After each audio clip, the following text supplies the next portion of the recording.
Listen to me. Listen to me. Please listen. If you don't, if you won't, if you fail to understand, then the same incredible terror that's menacing me will strike at you!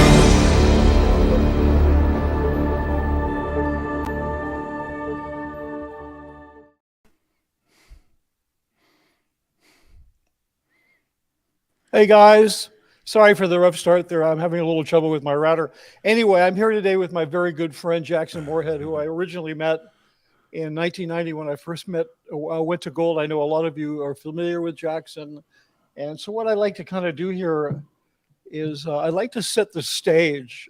So when did I first meet you? It was in 1990? You know, Mitch, I believe it was. One day in the Sea Org would be a comparison to 100 days of your average human beings outside of the Sea Org. So, Yeah. 1990, that were you there for the flood? Oh, 1990. I can't hear you for some reason. Looks like you froze. You're praying to the gods. I don't know if you can hear me, buddy, but your picture froze and I can't hear anything.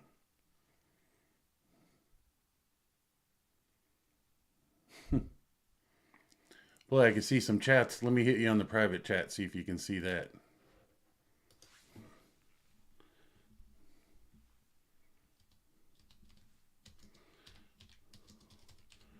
And here is dead air time, my folks.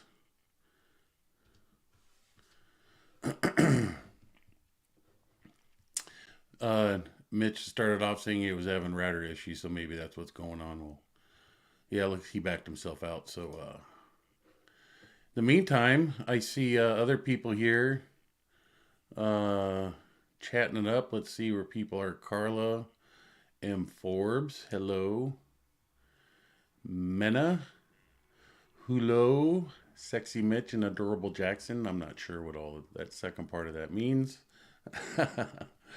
Hi, Vegan 3. There's Chad, Clearwater Chad. Joni Cummings. Steve Britton. Do. Hiya, Chad. Let's see.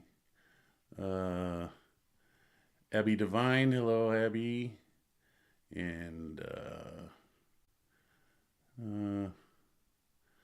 Minna, let's see, Lydia Von Stretchclaw. What a beautiful name. Incredible. She says, check out that picture of Jackson. What picture? Oh, that may have been the picture I sent Mitch. Yeah. That was a, yeah, Mitch will come back soon. Martine. That picture, by the way, that picture of me, by the way, is when I was as a security chief at the Imp base at Gold. It was a picture taken for the Rogues Gallery, if you know what a Rogues Gallery is. But Talent had a photo album of every base staff member for them to utilize when they were trying to pick talent for particular shoots. They would parade through all the photographs of every base staff member and see, based off that picture, who would fit their talent needs. And that would have been my picture. So hey there's guys, Mitch. I'm really sorry. My router went down. I don't know what's going on. We had a little bit. I'm back. So can we just pick it up from where we were? Yeah, I was just talking to those in the comments, making comments. And there's April in Amsterdam, Okay, great. from Holland. Hello, April. Hey, April, how you doing? Okay, Somebody so wants me yeah, to so talk I about was there. Telesavos. Yeah, thanks, Jackson. Always got my back. I really appreciate that. Of course, buddy. So, yeah, so I think it was early 1990. You know, I've never been able to, buddy. You know, the other day, a couple days ago, I had Caroline Mustard on. You remember Caroline? Oh yeah, The Caroline. marketing exec. Yeah, and Yeah, she would have a fabulous pretty good idea. Yeah, because she's the person who originally hired me to. She's the one who originally hired me to work for the church to begin with in no, in LA when I was working on the Dianetics campaign. And then she was pulled up to, and I wonder if you know anything about this. You know, we had a very successful run working on Dianetics in LA. It was me and Carolyn, and I was working with Jeff Hawkins, another guy named Rick Rogers, and then another pro. Rick was an advertising executive who had worked for Leo Burnett and Scientologist, very skilled, very creative guy. And then we had a media buyer by the name of Jan Gildersleeve. So we had this really incredible team. And then at some point in '89, they got ripped up to gold because it was decided that Miscavige didn't want marketing to be working with outside professionals anymore because he thought that it would create an external influence. So somehow he and Mark Chapin, there was this sort of purge to get them up there, keep them within an arm's length, and have the crew up at Gold do the TV ads. Right. Do you get what I mean? Yes, and so I do remember that. I don't mean to step into you. Go ahead. No, good, because when I went up there, I thought I was going on a date with Scarlett Johansson, and when I got up there, I was like locked in the basement with her ugly, stepsister. It was very different than what you're seduction. Oh my God! Yeah, I exactly. love how we think alike, Mitch. I'm still waiting for a knock at my door and open it to find Kate Beckinsdale. So, yeah. Oh, I'll be sure and send her right over. Oh, jeez, that was awesome. Okay. Yeah. Anyway, but yeah, I've always wanted to know, like, who knows anything about that? Like, did you? What was going? I guess my question is, do you know what was going on before I came up there? That time, 19 was such a pivotal year. I came up, Miscavige started beating people. I mean, the first person I know of was Mark Fisher, and I think that happened early 1990. Yeah. So, yeah, what was going on? I almost want to say there was this transitional stage over the course of a couple of years. The Hubbard Electrometer team crew moved from Los Angeles up to the Imp base, and thus we begin the process of building all the e-meters, everything having to do with the meters, from the development, the building of them, and the maintenance of them was all moved up to the property, including, with that came the staff that were down in Los Angeles. There was a big security to do, as anybody who's listened to any of our channels knows, that the pre-requirement to come to the Imp base, Golden Era Productions, you had to gain security clearance. So this was kind of the beginning of a process of people trickled up as individuals.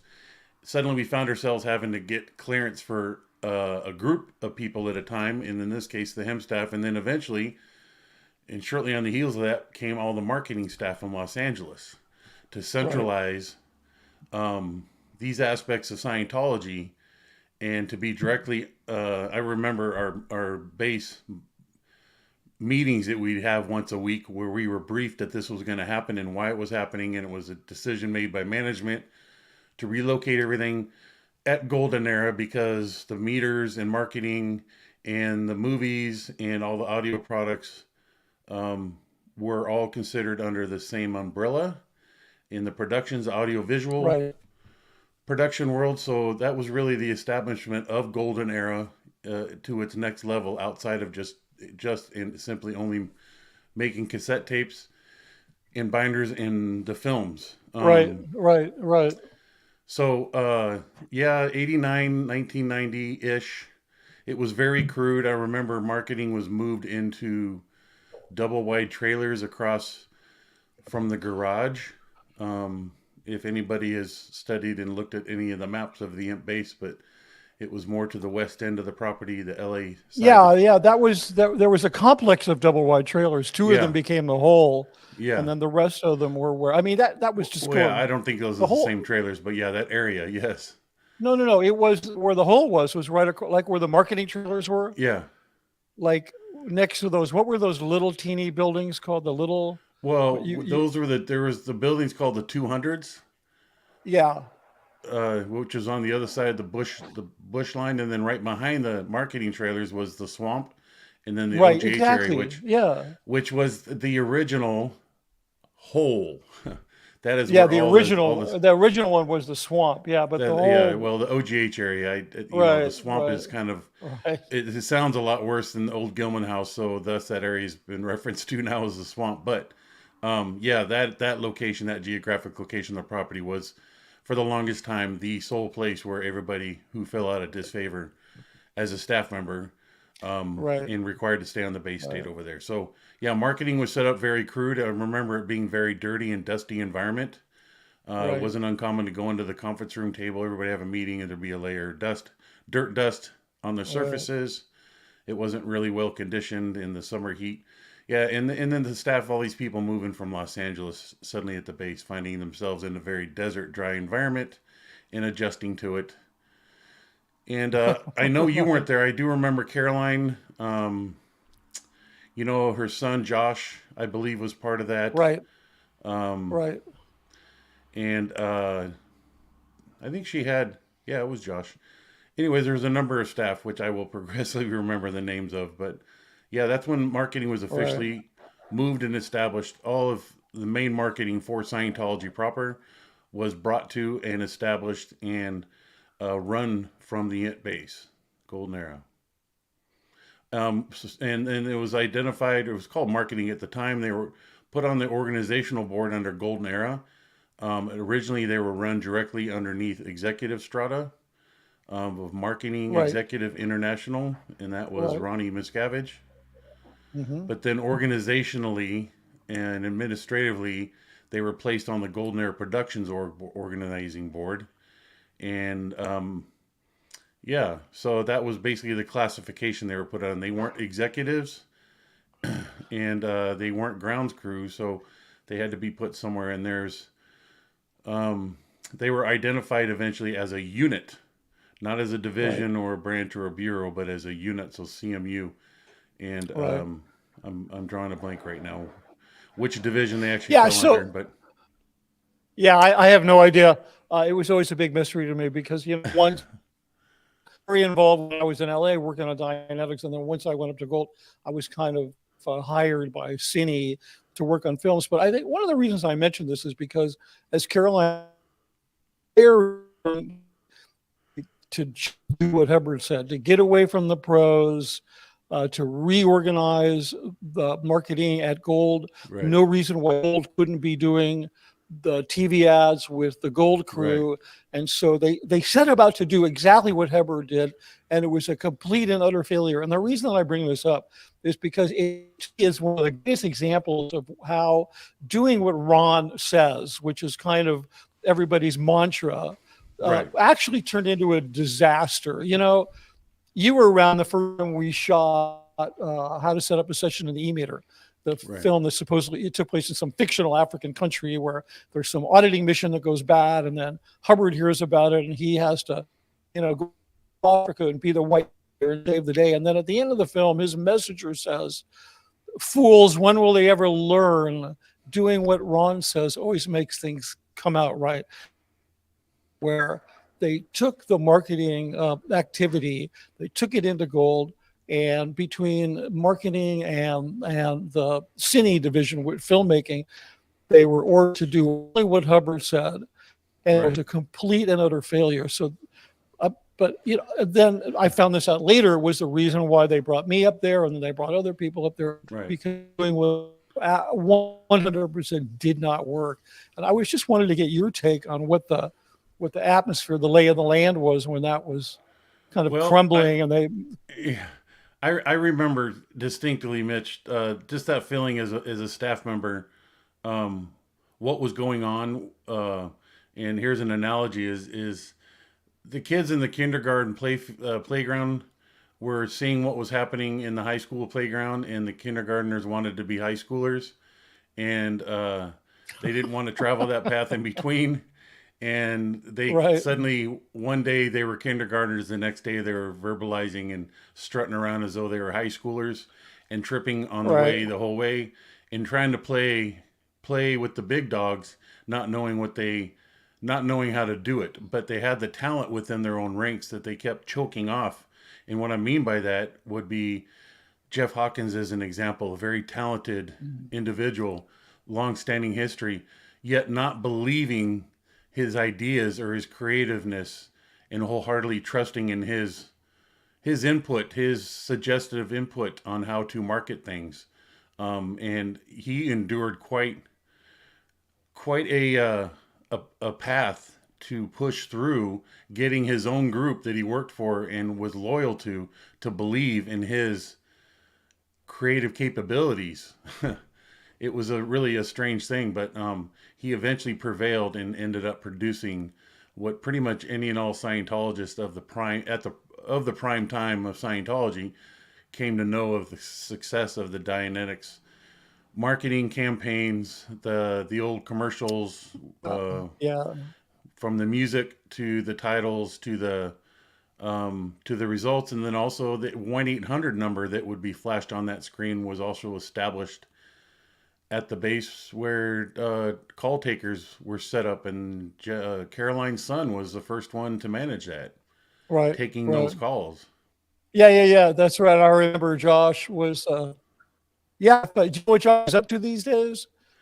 Yeah, Josh. Jackson, Josh, I think. you think what? No, nothing. You froze for a second. I was just. Oh, I don't know. yeah. I don't know what's going I on with think my router today. your signal is still catching up with Yeah. your with you. Yeah. Okay. Technology can't keep up with Okay. these Great. brilliant people. Okay. But yeah, no, Caroline's son, Right. Josh, he was put in charge and set up, and I remember seeing the phone because I had to check the phone and make sure that it was secure, yada yada yada, and he was fielding phone calls all the day once those commercials went live, and it was a busy people calling in, responding to Right. the TV Right. commercials. I'm dancing around in terms of flashing what I remember and just speaking about what my mind is looking at now, but there was a lot there in between, a lot of people involved, a lot of moving parts. From the service crew setting up berthing, establishing where everybody was going to live, how are we going to handle this large influx of staff members, I myself having to make sure everybody was started and put through and completed the base security course. There was Right. basics that one had to get in and get done an initial move coming into the organization, routing forms that would take you through all the various Right. job Right. responsibilities, and yet they were at the same time being squeezed and demanded to produce products out of their job. So it was a big conflict of a lot of individuals, and like I said, moving parts at play. And I was not aware of you at the time. Just I'm taking it from what you just explained, was that you were involved with marketing when they were still in Los Angeles. They up Right. and left, and there was Mitch left in LA, and Carolyn was tagging you along as you were one of her solutions. You were one of her tools that she had developed through developing the successful marketing unit, of which Dave became Right. more and more fond of, right? Yeah. Except I wasn't brought up there to have anything to do with marketing. I mean, I did later only because they kept having a need. They were Sure. failing left, right, and center. Okay. No, Okay. but because I was specifically brought up by COCMO Gold, Yeah. by Commodore's Messenger Organization Gold, to work on the films. And who was that at the time? That was Ted Horner. Ted Horner. Yeah, that's right. That was a short-lived responsibility of his, but yeah, Ted Horner, very good man. Yeah, I guess he didn't last that long. I never knew anybody that lasted that long in anything. Up there, it was pretty crazy. I mean, after I was up there for years, it used to concern me one day when I realized that I was on my job longer than anybody else that I worked with, Miscavige. There's very few people that have managed to last on a post that long. But because I've always wondered what was going on right before I got there, because I've never been able to figure it out. Yeah, it was really the developmental stages of that entire property in terms of what was going to happen, where we hadn't had the translation unit established yet. Right. The crew, the maintenance crew that took care of the property itself hadn't been fully established as to how that was going to happen, but suddenly we bought and installed this beautiful property, lush green grass, a lot of sprinkler heads, a lot of gophers, a lot of Yeah. weeds, a lot of growing flowers. How do we take care of all this to keep this paradise that we've now put here a paradise? So Right. and then Right. also Right. the growing, we had to accommodate the feeding facilities, have a bigger, more number of cooks, talented cooks to be able to feed the crew and service the crew, so on and so forth. It was just in all aspects. I had to have more security. Security had to change on how we dealt with the staff because there's a lot more people to look after. It just was amazing how much, I mean, just on a simple analogy of you had 5 people there once, now you have 100. Well, just for the simple trash service, you had to increase the number of dumpsters you had on site. So nobody took that into account in this initial planning, and suddenly we had all the garbage, didn't know what to do with it. I'm just Oh my trying to keep it God. simple so people can Well, understand how fast we were busting at the seams at that property and how much was going on. And then Dave was also getting. I mean, he wasn't such a vicious dude back then. Um, but it was the beginning stages of all the international events too. I will remember, where Dave's, because I was at every one of those up until '96, behind the scenes, behind the right. curtains, upstage, with Dave down there in LA at the Shrine Auditorium. So you were doing security Yeah, at the wherever Dave. event. Yeah, when Dave left, I would spend a week down there, doing all the pre-show, the pre-planning, getting things set up, figuring out his little path of travel, how we're going to get him to and fro, where the base New Year's party was going to be. Um, Oh you yeah, I know, remember those. Yeah. yeah, Yeah. yeah. So there was a lot to be considered, and also coordinating with OSA when we all moved down to Los Angeles with Dave there. Everybody, becoming aware and updated, Right. uh, And report that was on. back. Yeah, those. I was just going to say. I just reminded me. Those was back in the days when the International New Year's event was actually on New Year's, Yeah, actually on New Year's. That's so right. it Well, it made the was whole thing. 9 o'clock on the West Coast for Yeah, a but midnight still, East Coast it was celebration. New Year's Eve. It made everything so hectic in people's lives. Not Oh later, yeah, Miscavige just said, let's do it 2 weeks earlier to let it or whatever week or let everybody have a New Year's. But I think he was just doing that for his own benefit. it was his own benefit, my friend. Yeah, so once I started working with the crew up there, um, one of them told me that prior to my coming up, that they had all been banished into the galley and all The marketing scrubbing. staff. No, the shoot crew, Oh, oh what yeah, they yeah. call up there the shoot crew, that they had all been busted. Like the last thing they did productively before I came up there was the "We Stand Tall," which I refer to as the bad sweater video. You know what I'm talking about. Wasn't that a high And end, extremely expensive sweater that he was wearing? An Herms or however you the pronounce it. Hermes, yeah, I think Hermes. somebody said it was an Hermes sweater. Yeah, that would have been at least a couple of grand. Because That when was I just when I first saw it too, Mitch, probably like you, it's like, what the fuck is that? I could. yeah, It. yeah. I mean, I yeah, think it's hideous. It he was was trying to hideous. stand. Yeah, it was hideous. It was basically, yeah, it was really hideous. Yeah, I think that was "We I can tell. Stand."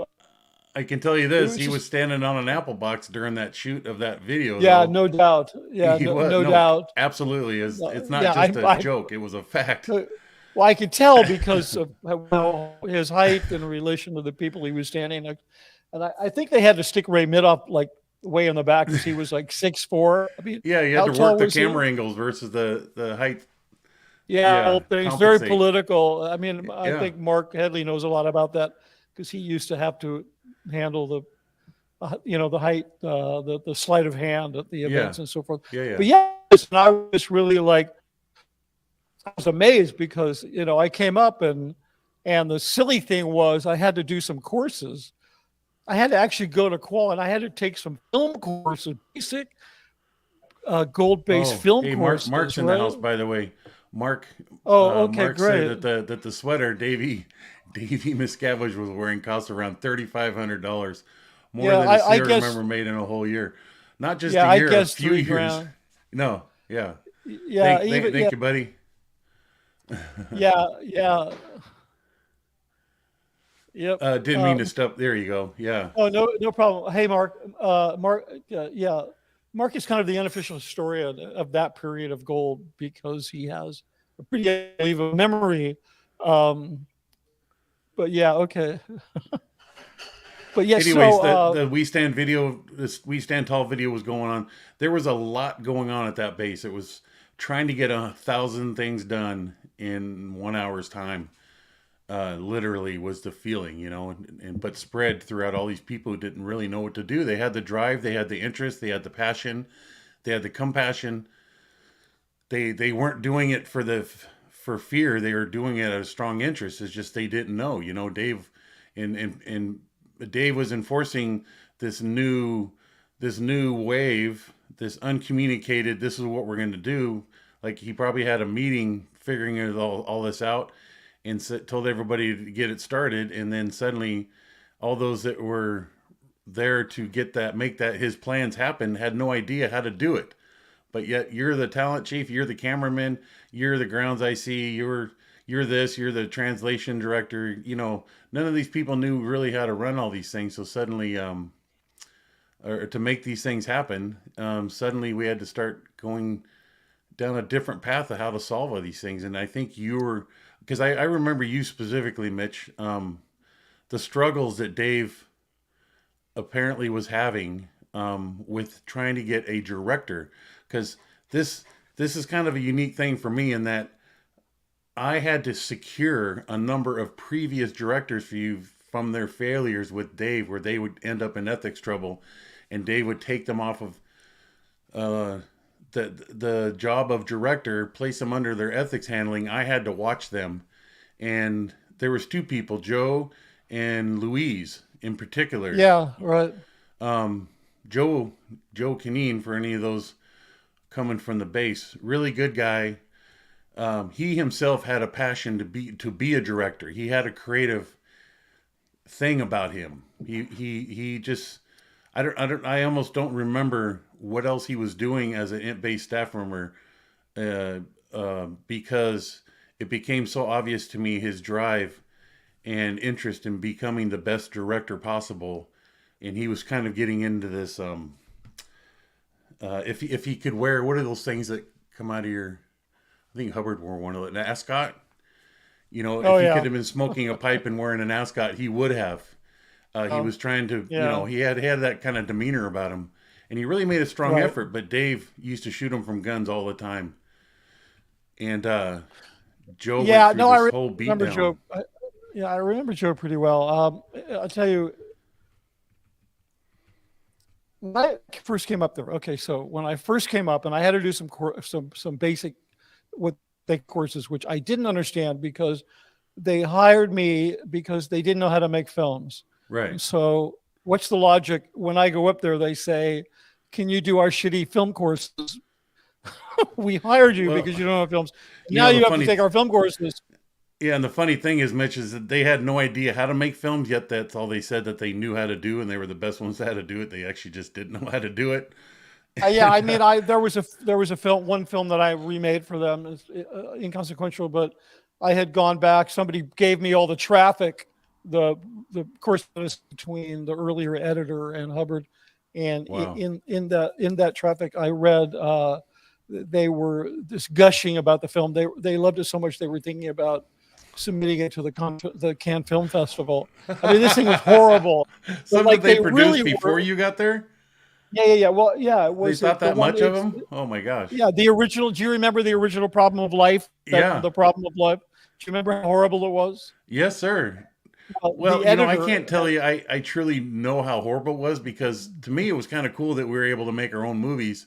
Yeah. I mean, your whole. Yeah. Okay. Yeah. Fair enough. But in retrospect, thinking back on it, it was pretty horrific. Oh yeah, absolutely. Yeah. To what I've now seen since then, yes. What a freaking joke. Horrific. But yeah, so there was this one memo from the editor to Hubbard about, you know, we think if we sent this to the Cannes Film Festival, we'd take top honors. And that would have been from Gary Weesey? No, it actually wasn't. It was actually from Suzette Hubbard, from Hubbard's daughter, because she was the editor on that. But nothing against her. I know her, and she She's a terrific person. Yeah, Suzette. Oh my gosh, what a lovely soul.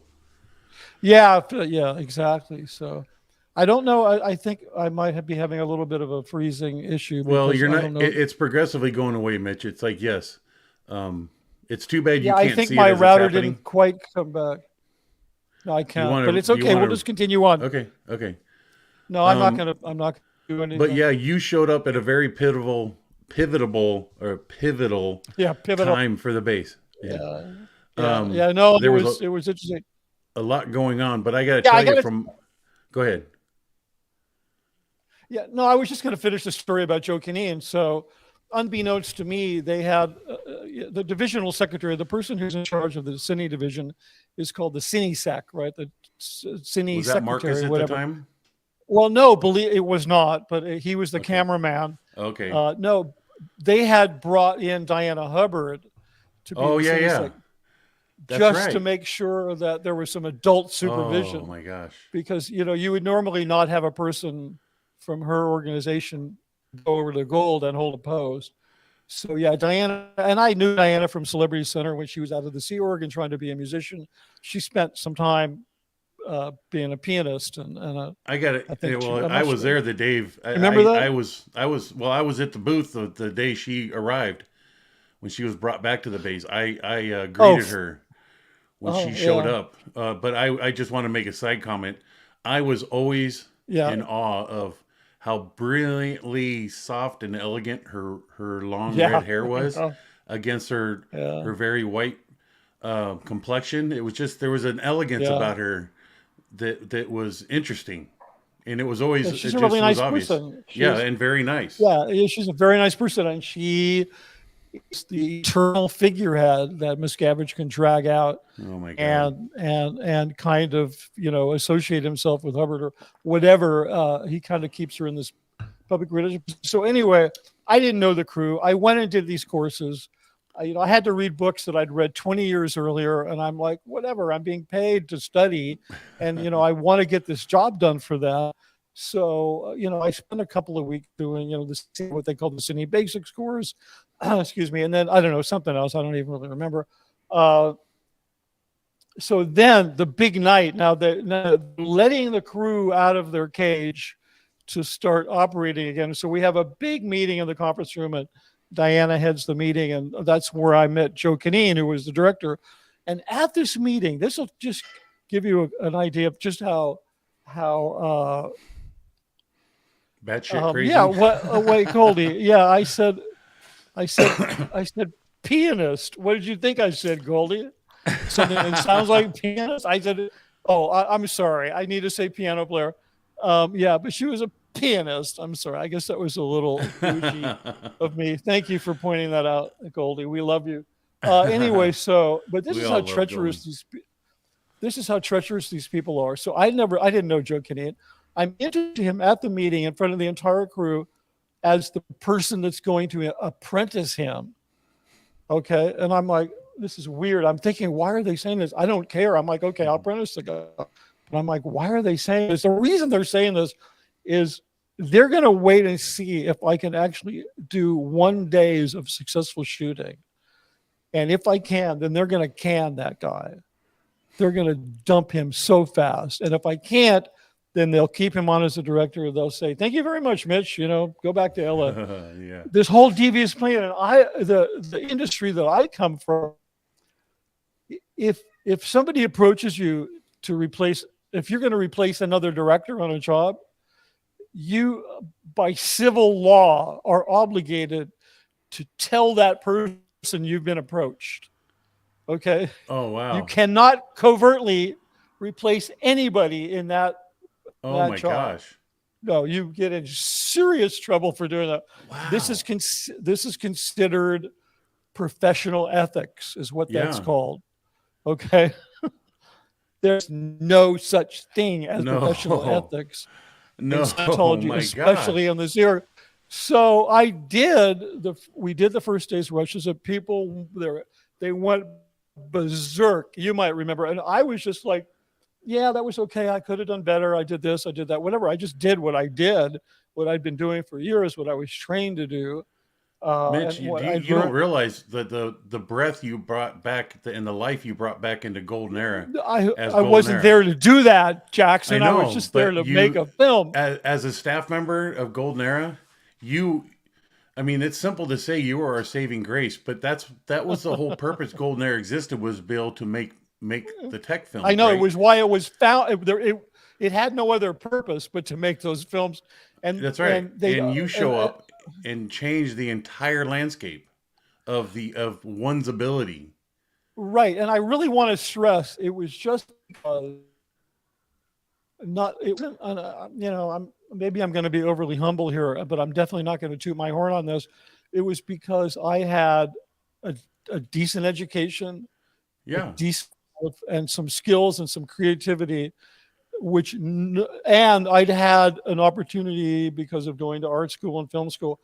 I'd been in an environment you could actually fail, and out of your failures you could learn. Right. And all the guys at Gold had was, if you don't do this, you're threatening all of humanity, and you're just going to do it as the way Hubbard says, and it was an utter failure. So, like a normal person, like Hubbard liked to say that, in Scientology, we were homo novus, we were like super people, right?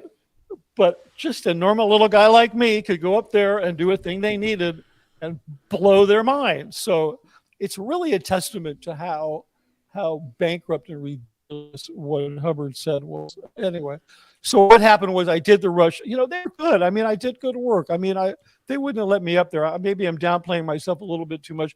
So Joe, I found out later, Miscavige created a post for him. You probably know more about this. Degrading. Yeah, so you know more about than I do. Like, what happened to this poor guy? Well, he was, there was always this: what do we do with these individuals? What do we do with this person when they fall into such disfavor?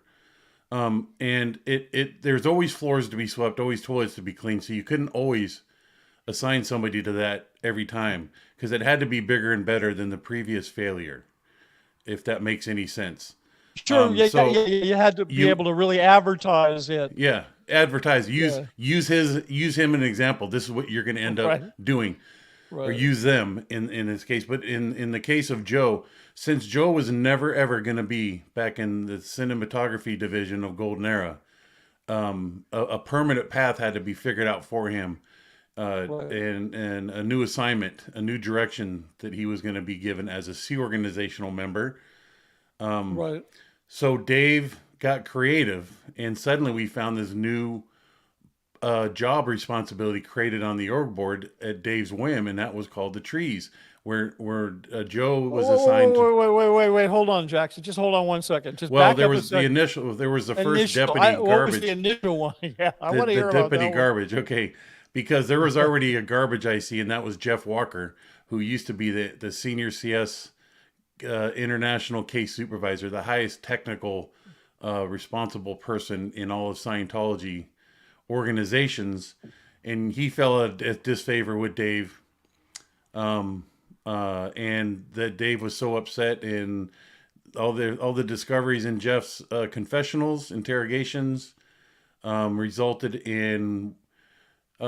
Jeff himself willing to get through that program and expressing interest. I'm going to stick around. I'm here for the long haul. Him move through his conditions, and then what do we do with him? Dave created this job, this post position called the garbage IC, where he was in charge of all the garbage on the property. And literally, the job description was keeping the dumpsters clean. It wasn't going around chicken picking the property. It was keeping the dumpsters clean. Like literally the inside of the dumpster. The inside of them, where he had to get inside of them and clean them with a toothbrush. Right. And that is a full job responsibility. So if anybody listening, imagine you working for an organization, being assigned a task, and then everything that comes with that task, you would figure out. You would get your pens and papers in your chair and your desk assignment, and here's your uniform, and here's this, and here that. That all happened with Jeff as establishment of this entity called the Garbage IC. So that became public that way. It was meant and intended for him to walk around with a I don't know, publicly, he had to represent himself as I'm the garbage I see. And Dave found humor in that because Jeff always had to verbalize that. I'm the garbage I see. I'm the garbage I see. And that just by the nature and the sound of it, it sounds degrading. It degrades you as a human being. Right. And that was the Of purpose. course. Of course. That wasn't fulfilling a need Of that course. the organization truly, I mean, of course, we need to look after the garbage, but that is just, you know, someone buys dumpsters or Well, rents dumpsters and sets them up somewhere and dumps into them. yeah, but That's it did supply Miscavige with the fuel narcissistic personality yes, needed by humiliating another person. in a public display, and thus it Yeah. rattled everyone's wagon, and you know he knew it had rippling effects.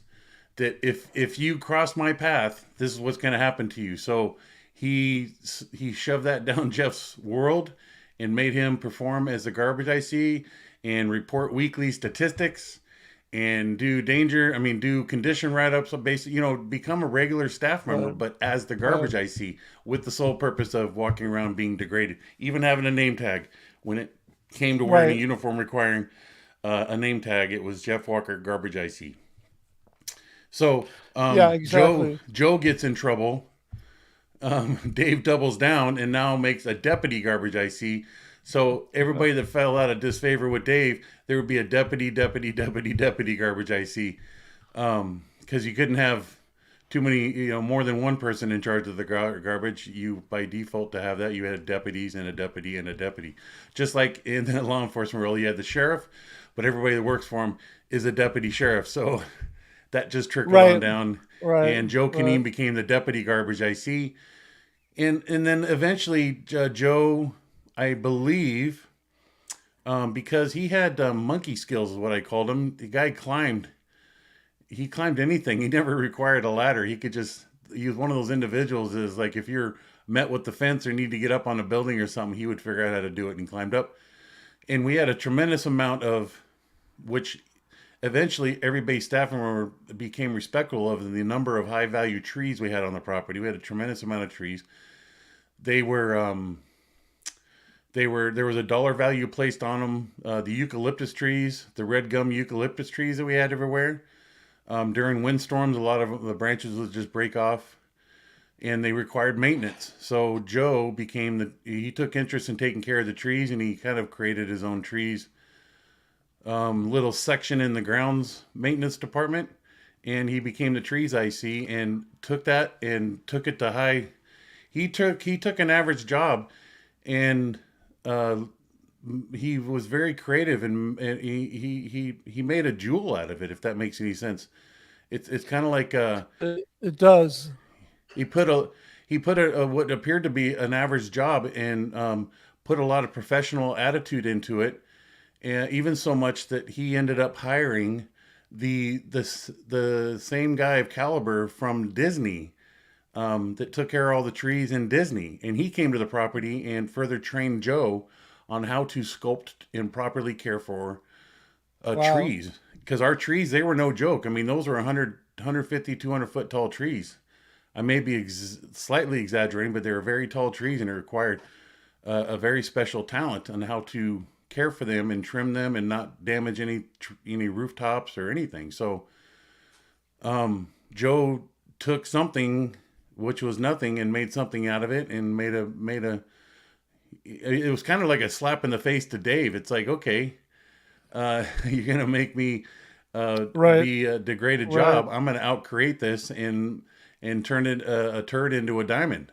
And that's what he did. Right. Yeah, I So- remember. I heard he sort of made it back in Miscavige's good graces because he did such a good job. It's trimming trees. incredible. He literally did Yeah. make it back in his good Yeah. graces.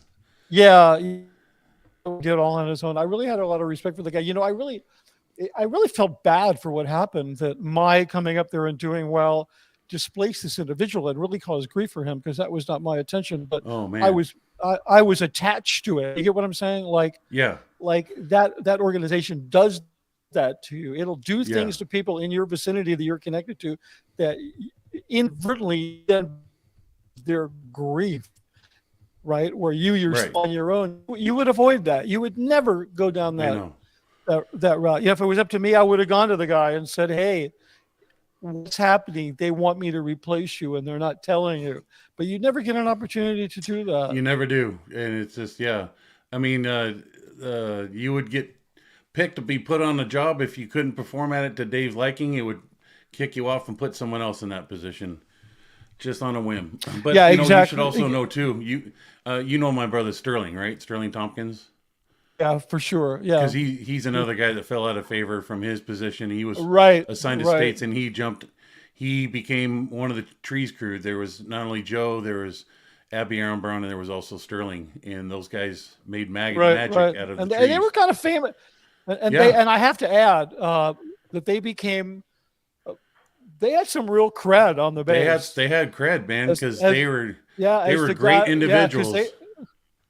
Yeah, and you'd see these guys like 100 feet up in a tree, and you'd Yeah. be saying, "Wow, Yeah, you know, wow. it's crazy." And the And trees they- look good. So They did a fabulous job, yeah, and they're all the shining examples of their when you weren't under Dave's screws, and he cast you out to pasture, and people's outcreated it and turned a turd into a Right. diamond.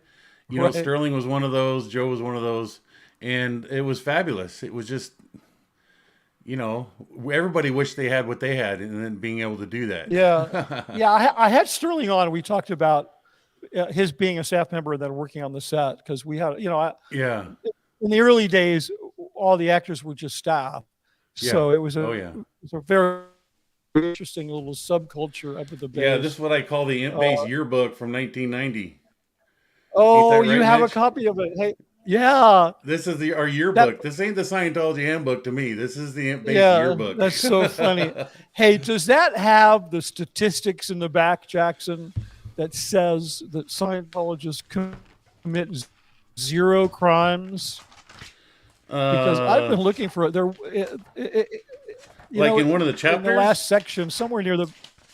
Yeah, one of the chapters they have statistics about like Scientology statistics, and one of them is the statistics that Scientologists never commit any crime whatsoever.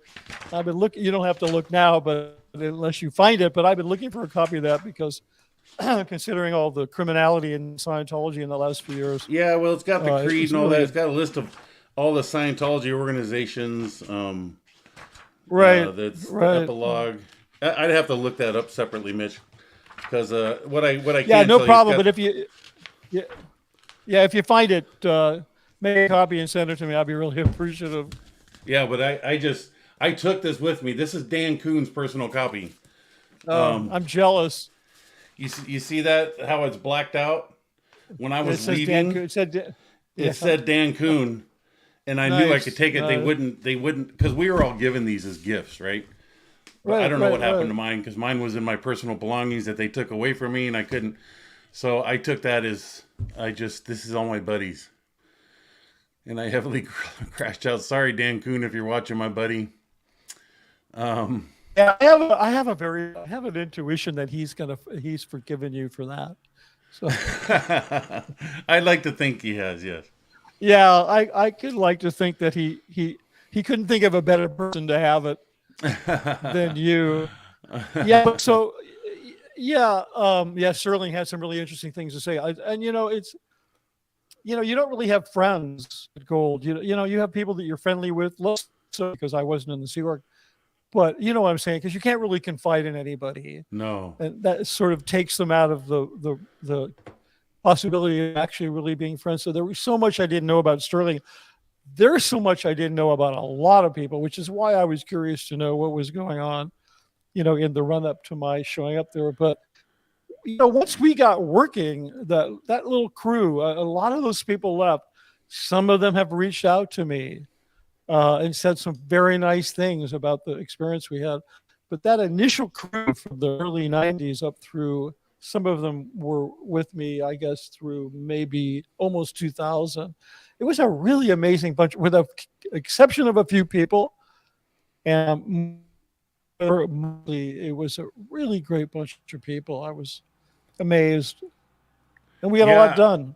I look back at all those people that are in those positions, Mitch, and some of them were, to our listening public here, there's there's different positions as part of a shoot crew. Your standardized film production crew in Hollywood world that Golden Era tried to duplicate and do themselves.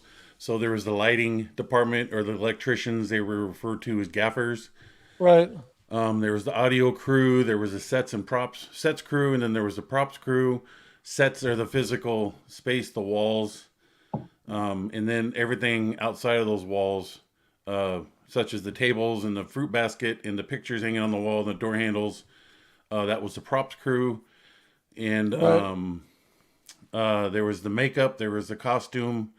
And speaking of makeup, you got to hang out with my wife way more than I did, Mitch. And I gotta have some words with you about that. Yeah, that's fine. Yeah, well, I hung out with your wife far more than I hung out with my former wife at the time. So, or my kids or anybody else. So it kind of sucked. Yeah, Sherry was one of my core people. She was a makeup artist. Oh my gosh! And she was one of the just bright spots on the crew. There was just this little group of us. So we, you know, we did a lot of work. We worked hard all day long, and we had a lot of fun. But yeah, that was it was interesting. And Monica is a talent chief. Monica Prince, who left. She was married to Jesse Prince, but she was ended a long fabulous.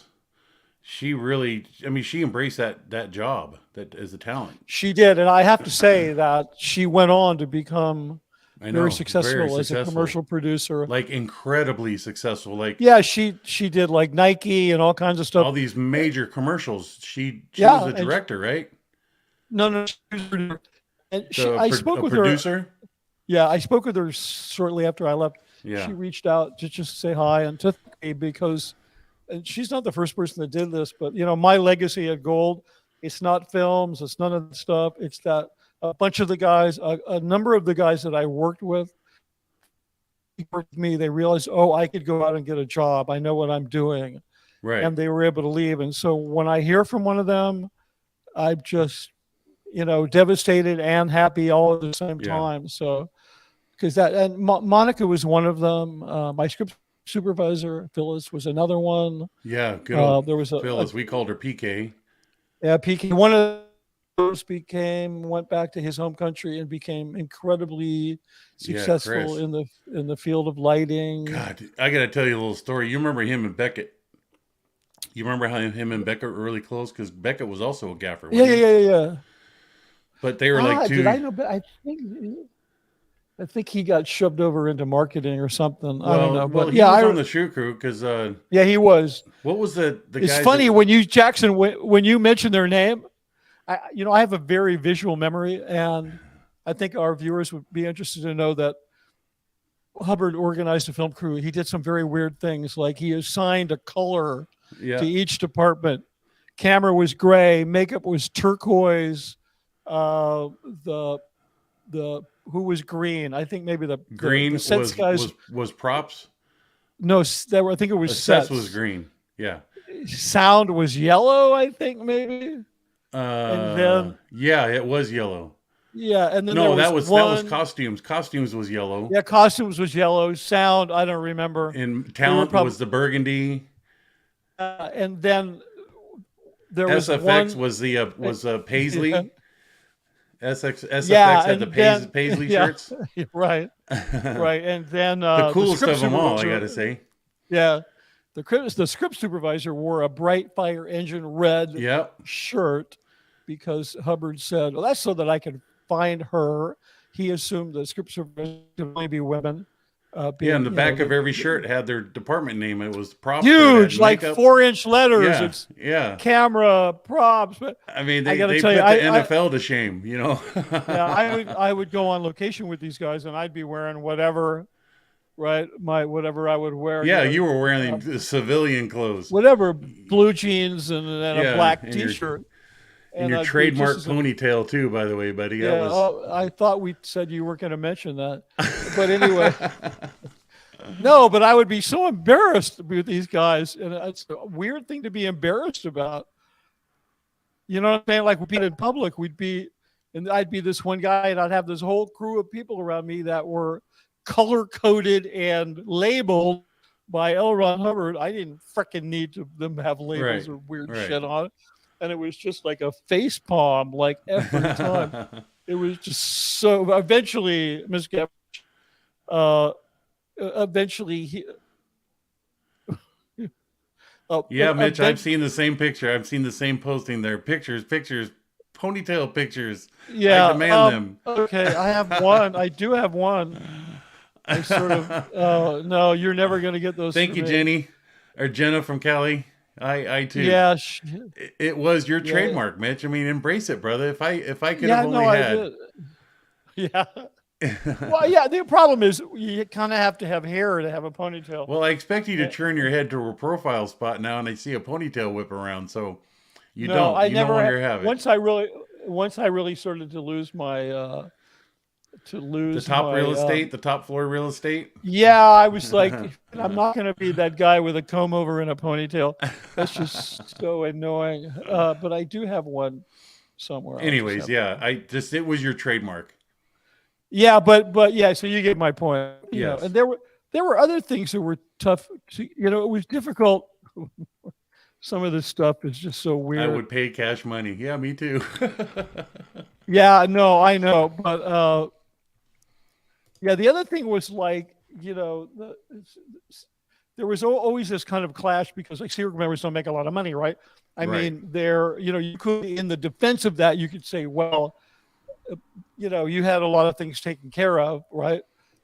I've had this discussion about the difference between quality of life and standard of living. I mean, Sea Org members say, but they have a really bad quality of life, and you can't get these two things confused because standard of living, it just means, you got a roof over your head and, you got 3 squares a day and, all that.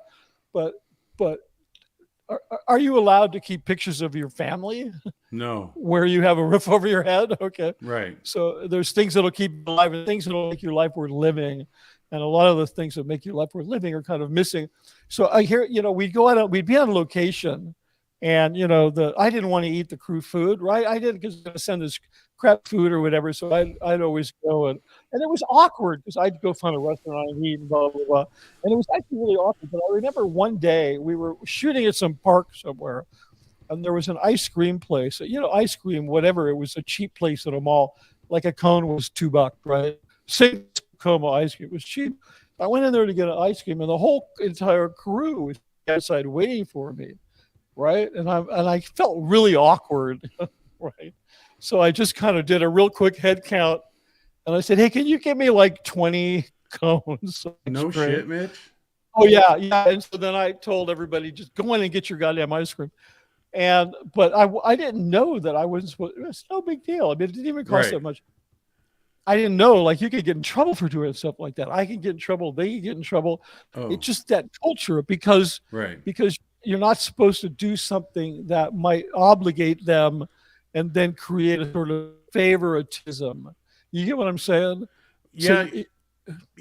I don't know. I was never aware of that. Maybe I just don't remember it, Mitch, but I do know that they would get in trouble because they would impose or imply upon you that us Sea Org members were not being treated appropriately. And, like it wasn't obvious. I couldn't. Yeah, exactly. But that's, when you were off back home in Los Angeles, I remember the cine crew had to go through a handling about that because it was like an insult to Dave where they were abusing what he gave them, the shoot crew, which was you. Does that make sense? Wow. Yeah, it does. Yeah. Because you were possessive. You were basically owned by Dave. The reason that shoot crew existed was because he found the right man and put you in the right place, and you ran with it. Yeah. And he used you to make himself look good.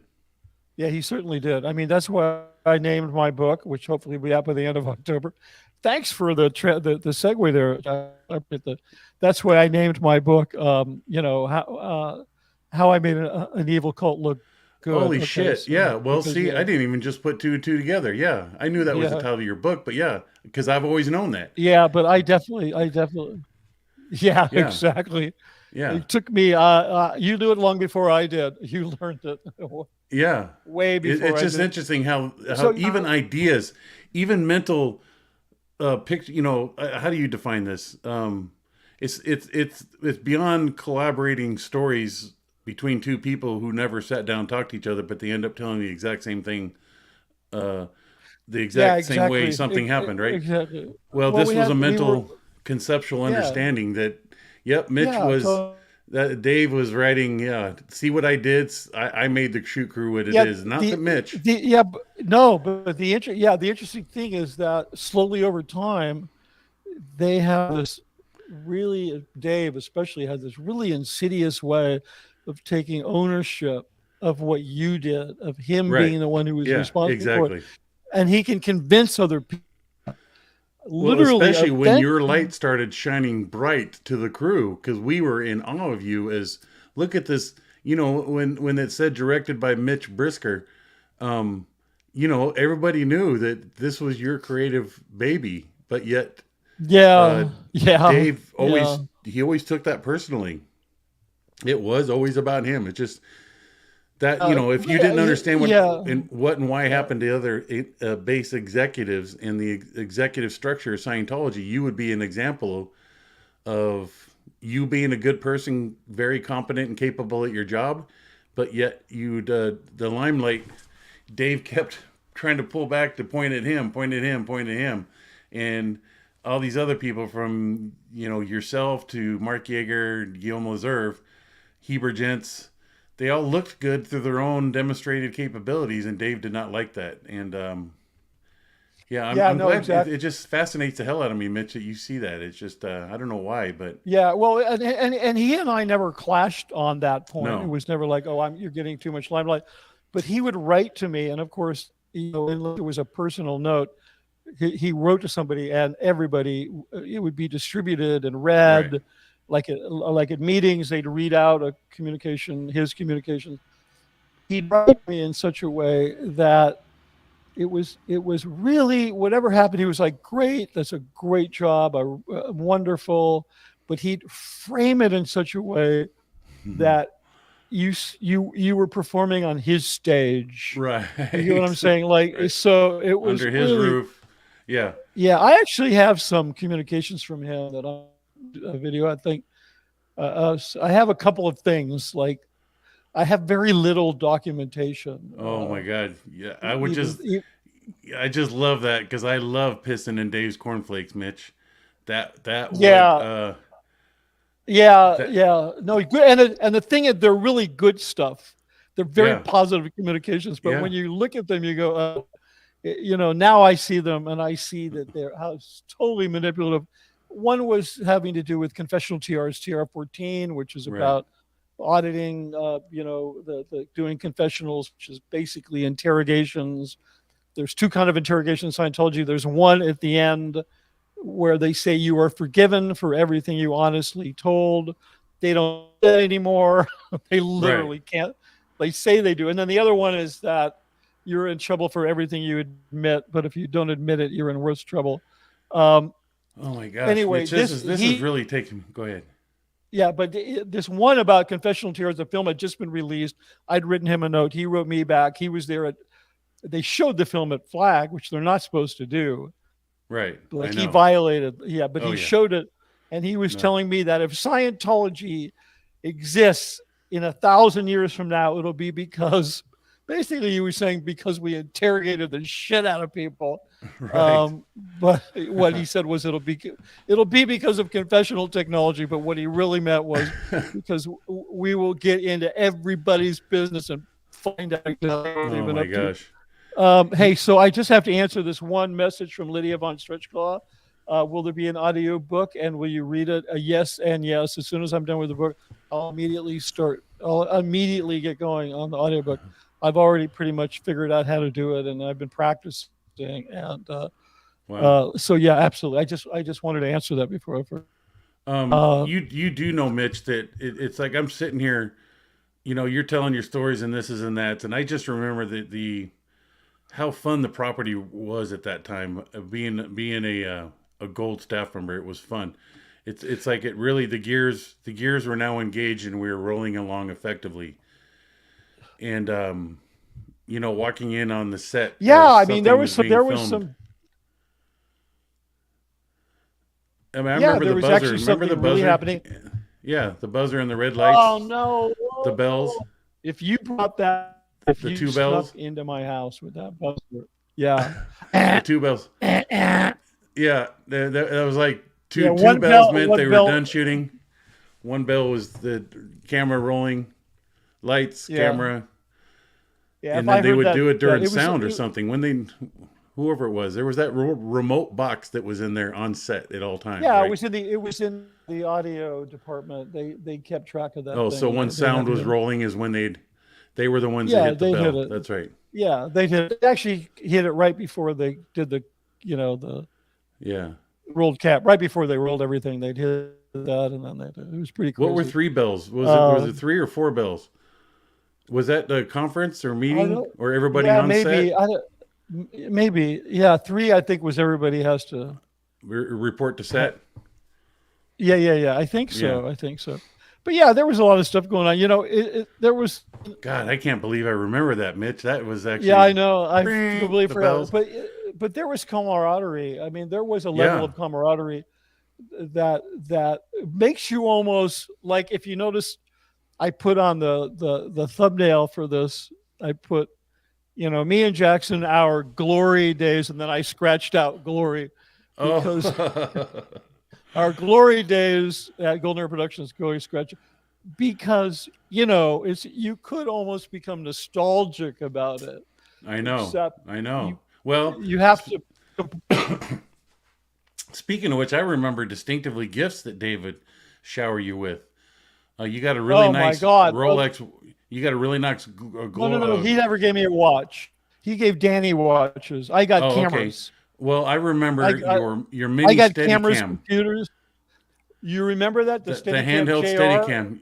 Yeah, That was the first love bomb gift I ever did. yeah. I remember you walking around filming, and I so wanted one Yeah, of those myself. yeah. I actually I got sent on a kind of a victory lap to the ship. I'm the And if only person in all of Scientology, I believe, who would get sent to the ship to get a tan. and if anybody doesn't know what a Because Steadicam is, you've probably seen through any awards event or sporting event, cameramen down on the field or on stage, and they've got this harness on, and the camera is mounted to this whole body harness that is mounted to an articulated arm off the chest, and it counteracts, it stabilizes the camera movement is what it does, and allows somebody's yeah, camera movement. yeah, And particularly if anybody ever watched The Shining, how they did that. The hallway shot where the little boy was riding the big wheel from the carpet to the hardwood to the right. carpet, that was done by a Steadicam. And or from Pulp Fiction, when Bruce Willis goes back to get his watch off the kangaroo, and he's traveling through the fields and goes through the chain link fence. How does the camera, follow them without cutting?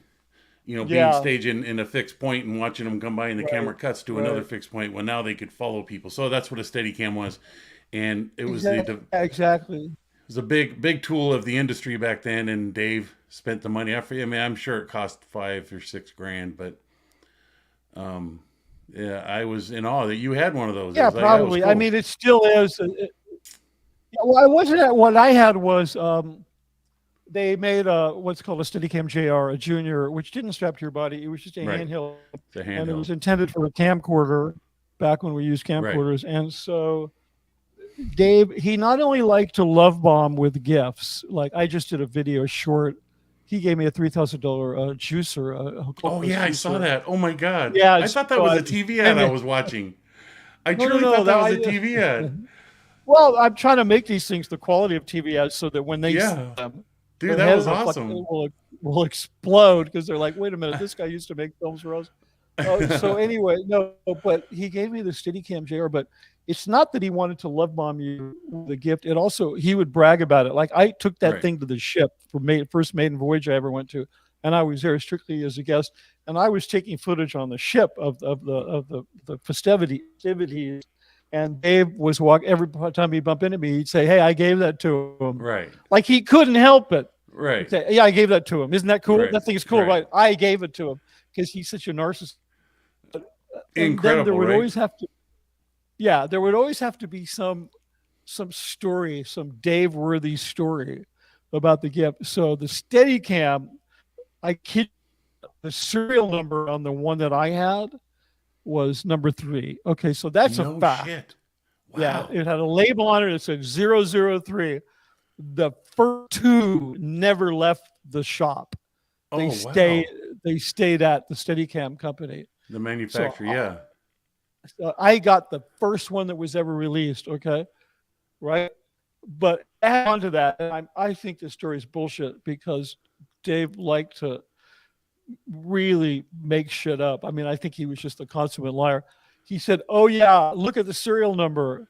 I Yeah. got you the first one that went to the public. That one was supposed to go to George Harrison, Oh but my he God. got number 4. You got number 3." See, I think that may have grown from the synclavier. Remember the synclavier up in the music Yeah, studio? yeah, That that's there a was only synthetic 3 of those made? piano, And right? Michael Jackson had one, and uh, there was some other music producer slash guy. So there was only 3 of them in the world, and we apparently Right. only had one of 4 mix boards in the entire world too, in the whole audio Yeah, industry. that was what's his name? I forget the guy's name who made that, but he's probably the most famous mixed Yeah, board maker in but the Dave, world. that Yeah, was but that there was was part just of Dave's trendy thing. Not only are we going to have this high end yeah, equipment and these cool things, but they're going to be the very first ones. Like I showed up at the door first. I was first in line at yeah, AT&T when Apple yeah. released their new iPhone That's 15. yeah, and you know what? That's great. Yeah, Except it's the bragging about it that is that's really the right. That's the problem. point. It He was wasn't all to just become doing it bragging. to have the best thing. He was doing it to puff Well, out his even chest. when the films when Tom got on the scene and Dave organized getting pre-released reels of films delivered to the base. I remember those cans, what 16 millimeter, 32 millimeter, whatever the film roll cans that would be delivered to the base. They had all the industry writing on them. You remember those? Oh The yeah, you mean the actual release prints of a motion picture? yeah, the motion picture roll of film that he would show up and he would have a Right, special right. screening. I remember when the Harley Davidson Man movie came out. You remember that? Harley Davidson and Yeah, yeah, that was with and the Marlboro Man. That was with yeah, Mickey Rourke. yeah, Mickey Rourke. Hey, I got to just read this from Blow. Groomers use whatever tools they have to keep their victim dependent and in the groomer's power. Oh yeah, Absolutely. so So true. yes, But I was yeah, pleased Dave, with. it was. I remember they used to come up on the run, or they would be special delivered to the property because of his connection with Yeah, Tom, and Tom would get yeah, him film and cans full of those. I think John Travolta also. Those Yeah, were his 2 resources because I know that the 35 millimeter projectors in the theater we had at Gold right. were John donated those because they were the ones that he swapped them out of his home theater. He upgraded and eventually Gold, but we had Travolta's projectors for a while. I never saw that film, but I used to. All of the guys like Dave and Mark Yeager and that whole IG group, that whole little Yeah, group, right? They'd watch those movies, and I'd be yeah. invited in there to There watch with literally would them. be popcorn and red vines Oh and yeah, raisinets and and everything. Movie and theater. we could smoke. Like Yeah, smoking was no way, but we could smoke yeah. while we watched the film. So yeah, I actually wrote about that about how it Oh was so wow. crazy that they had me in there to come watch a movie with us, and so I'd be in there with what the top 8 or 10 Top people running all of Scientology. Yeah, Scientology, like and it was yeah. freaky. I mean, I didn't mind. It was fun, but I didn't know. Whatever. I thought I was going on a date with Scarlett Johansson. Oh my But god. what did I know? So, and then I found that out. Hey guys, if you have any questions, just be sure to write question or hit the question mark like 3 times. And I've got hold on a super sticker from Stephanie Sandoval. Thank you very much. Hello, Really Stephanie. appreciate that. Help us keep the lights on. It's like Yeah, help Mitch out. I got to tell you, if there's anybody who has some interesting, articulating, creative stories, it's Mitch from the Imp Base. Just an incredible perspective. He was a full-time Sea Organization member, never having to sign a yeah, billion-year contract. Yeah, The and only I have two a theory things make, about. Thank you, Jackson. yeah, the only two things you didn't have to do is sign that contract and show up to muster. Yeah, yeah, no, yeah, and the only thing, yeah, but I had to do a lot of things you didn't do, like pay taxes, alimony, Yes, sir. But mortgage, private if school for kids. But anyway, thank but you if very Scarlett much. showed up at your doorstep, you could do something about it. Me, I couldn't. Yeah, that's true. Yeah, my former wife would have had something to say about that. Hey, but I have I have theories about why nobody ever tried to recruit me for the Sea Org. Nobody ever tried to recruit me for the Sea Org. Well, you know Nobody. that would be under direct orders by Dave, by the way, right? I think so. I mean, Yeah. and plus I knew, and he actually told me himself that he had personally recruited more people to the Sea Org than any other single person, right? Oh my Now God. hold on. Okay, I got a whole list of things that he said that were absolute bullshit. We're walking through the RTC offices before they built the big $50 million building in up in the villas, right? I had no reason to ever go up there, but he was taking me up there for a meeting. Well, no big deal. I wasn't in any kind of trouble or anything. I didn't get in trouble until I had to wait another 15 years before I started getting in trouble. But they had a massive filing cabinet there. One with the big cranks and you move Yeah. the files around. And he stops and he just throws his thumb at indicating the files, and he says, there's more traffic, meaning correspondence, in those files between me and you than between me and anybody else in the world. And I thought, wow, that's kind of okay, because we were writing 2-3 times a day. There was stuff going back and forth. We were doing the films, but I thought about that later, and I'm like, I was probably the 5th person he said that to that day. Right. Because that's just the way he was. Well, and the one thing that you and I both knew is there's more self-gloating. You're more of a self-gloater than any Sea Org member would ever dream of being, right, Dave? If we could have only said that to him. What's that? Yeah. No, you're right, because one thing you were not allowed to talk to yourself about. No. And we weren't there to make out. ourselves look there. We were there to make the group look good, make Scientology, exactly. and make a lot of happy people out in the world, not we to did stroke Dave's ego. We did have a mission, and I mean, we honestly all believed in it, just as you said, that mission, and then somehow this thing slides where you think you're Dave look good, right? Like you're doing it really for him. You're not doing it for. Your internet connection seems to be choking you up again, buddy.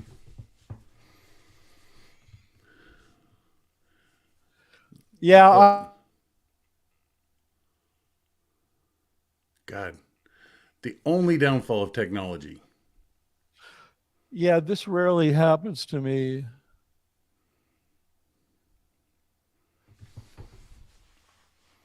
How's that? Am I coming back?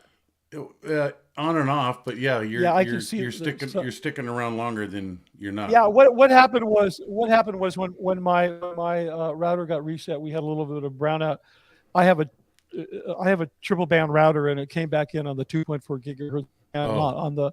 I have a reserved Wi-Fi band that is as hardcore as a RJ as a network connection, direct with a wire, and unfortunately, it reconnected to the 2.4 gigahertz band. Yeah, I have one. Am I good now? Too. Am I back, or am I? Yeah, you're back. You're much better. You're still okay. Good. So, yeah, sorry about that. I probably should have backed out and just gone under the other band, but that's okay. Do you see any questions? I don't want to. There we go. I noticed a little bit when you and Jackson are both talking at the same time, excited about something that you both are. Yeah. Yeah, we do that. We do that. We're now being able to be friends and revel and cherish in what we couldn't at one time, It's a lot. We have a lot to catch up on. That's for sure. Yeah. It's amazing to have had this commonality with people. Yeah. And then actually be able to talk with them. Like you can't trust anybody when you're in Scientology. No. You really can't trust them. But right now, I trust Jackson. If I had to confide in him, I trust him as much as you could trust a person. That's the difference. My virtual relationship with Jackson is more of a true friendship than my in-person relationship with him ever was. Wow. Well, thanks, Mitch. But yeah, and right back at you. Yeah, Absolutely. thanks.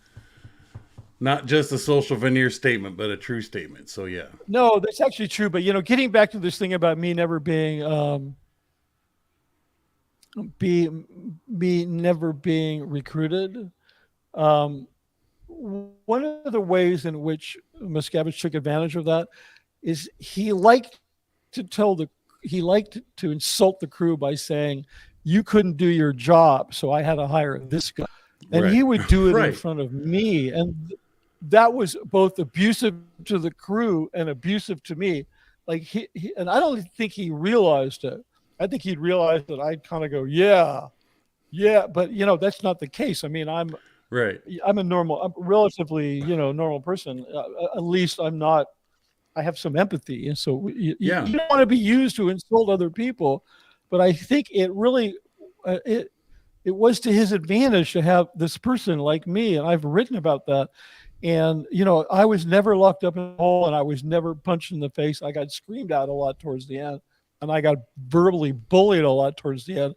But it was really to Miscavige's advantage to have somebody that was like, I stuck up for him. Like I spoke with editors from the St. Pete Times, and it was really to his advantage to have this person that he could point to and say, "I hired him because you couldn't do your job." Have a person that would defend him, but that when you realize what you're associated with, it creates this kind of internal trauma, which is harder to get rid of than somebody punching you in the face, Right. because it really messes you up.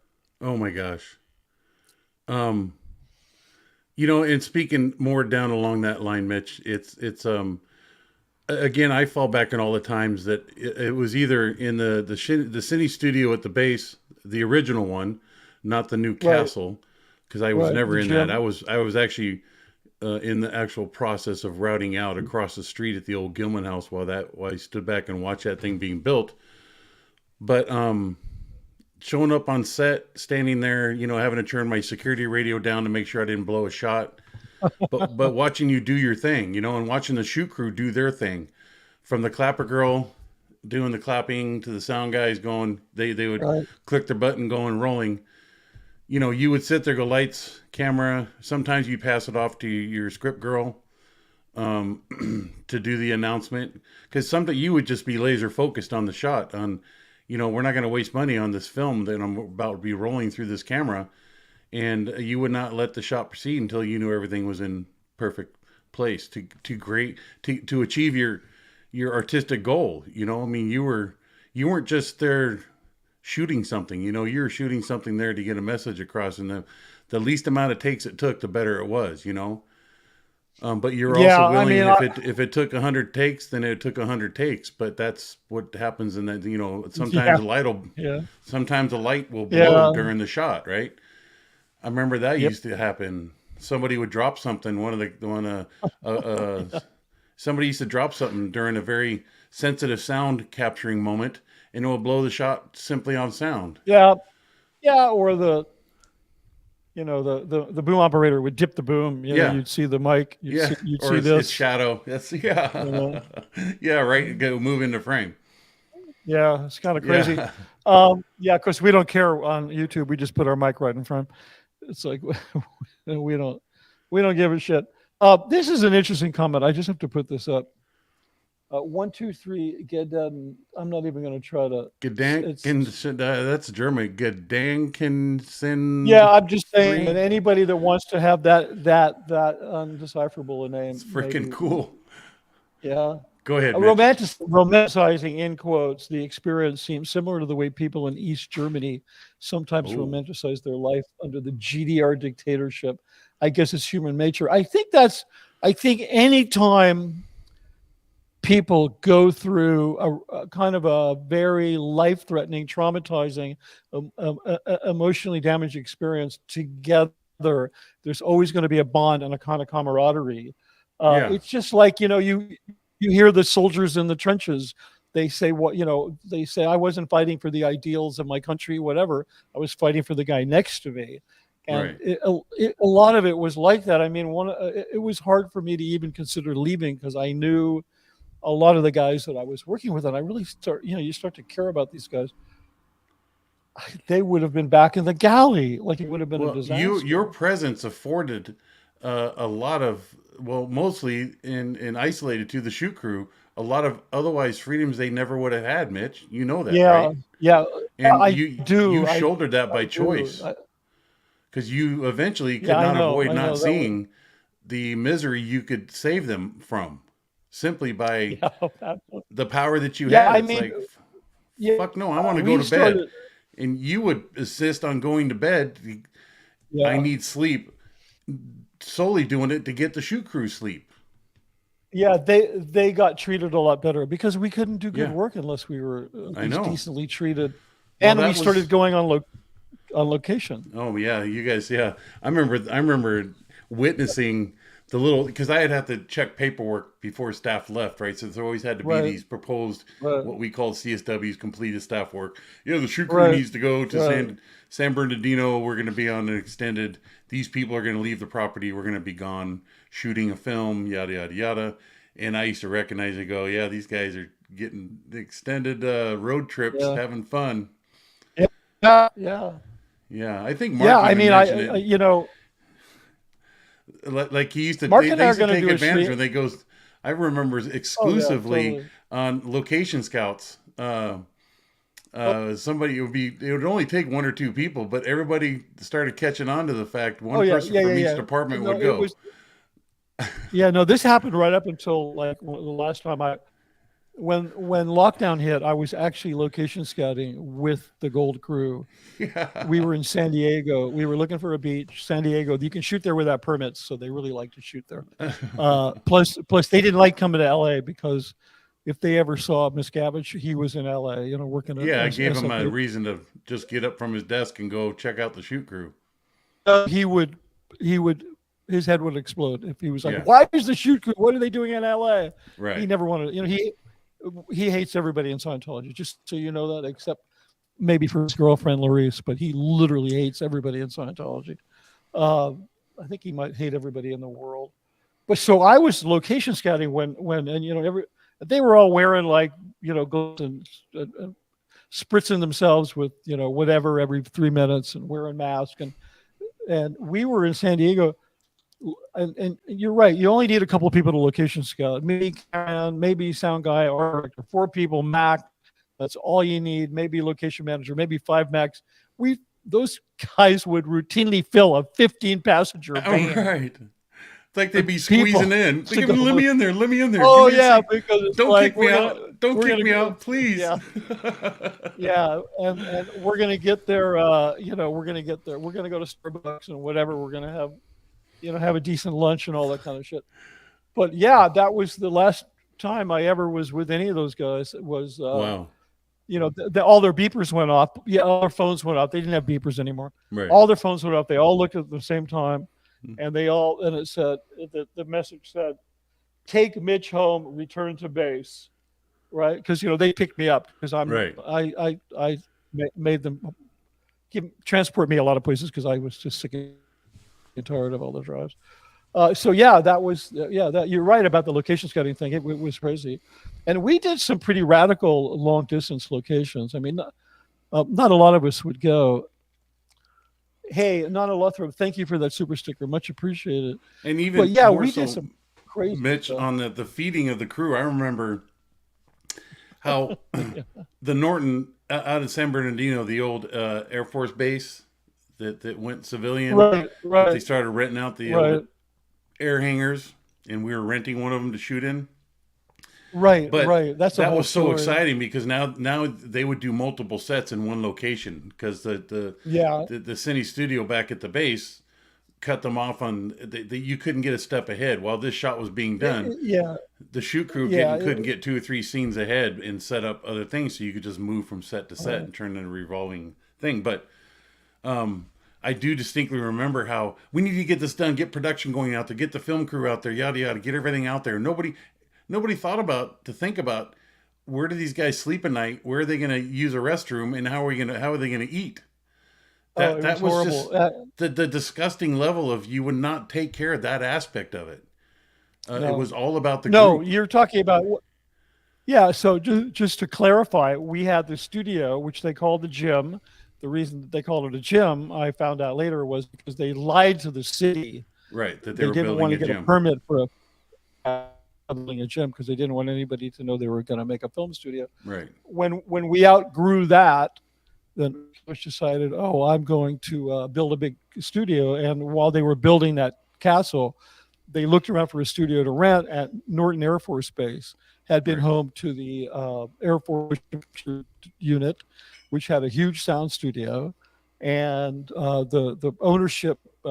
Bill Clinton decommissioned that base Right. when they were closing Air Force Base, and so the ownership of that property had once been Native American land, so it reverted to the local tribe, and they became our landlords. I don't know how somebody at Gold found out about this, but we ended up renting that for a fraction of what it would cost to run a studio in LA.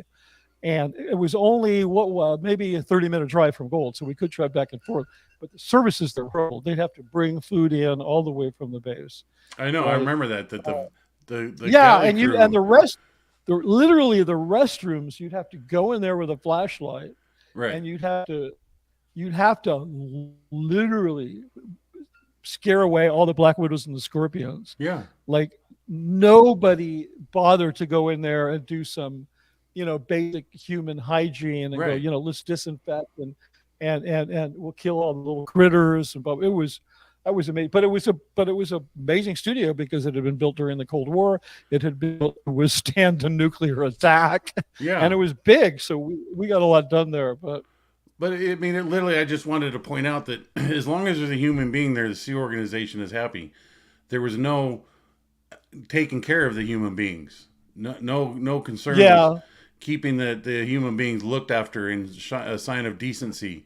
yeah, yeah. And seeing that there was proper restrooms and a means for feeding and getting enough sleep, rest. It eventually haphazardly came to play simply because other managers or executives at the base knew that if you did not feed a human being, they would eventually die. So they'd only be fed simply on the realization that if we don't feed them, they will die. Not that I'm just going to care for. I'm going to care for my. I mean, literally, I'm just trying to paint. I'm not trying to sensationalize the fact. It just was never of that level of concern. It was more people were being fed. And I remember being afforded the ability to sleep was simply because a human being cannot. It eventually is going to fall down. It's going to fall down. You can't stand up unless you give them rest. Yeah, well, they would always make sure that whoever was driving was the one person that got sleep. Right. And everybody wanted to become the driver, right? Yeah. Or they would, if we had to get up at 4 and drive to a location, then for the drive back, they would send other drivers to make sure they were awake. And but the only consideration that came that way, Mitch. That was you. At least a couple. That was you. Well, there was me, and there was also based off of a couple incidents that took place because somebody hadn't gotten sleeping, and is who used to be one of my security guards, good old Jorge, right? When he rolled that van. Right. Yeah, right. Because right. Well, yeah. So it was. Hey, I have to. There was a comment in here. I have to back up and bring this up.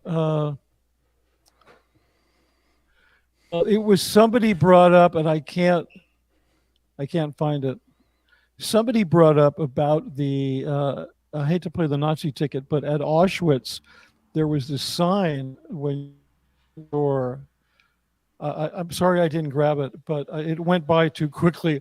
The sign as you entered Auschwitz was something about "through work is freedom," something like that. And it reminded me, the Hubbard slogan that production, that is the basis of morale. Oh, yeah. Somebody says here, translation means something like "thinks I am free." Exactly. Through work you can be free. It was something like that. And it's not that different than the Hubbard thing of production is the basis of morale. Right. That's right. Yeah, work will make you free. Production will make you feel good. Yeah, that Very it almost sounds like thought a of. line from Schindler's List. Yeah, productions. I know. I never thought of that. That's really scary. That's I did see a wow. question here. Somebody 123 that Gedanken free. I'm curious about the media talent working at Gold Base, e.g., the Synclavier was not easy to use.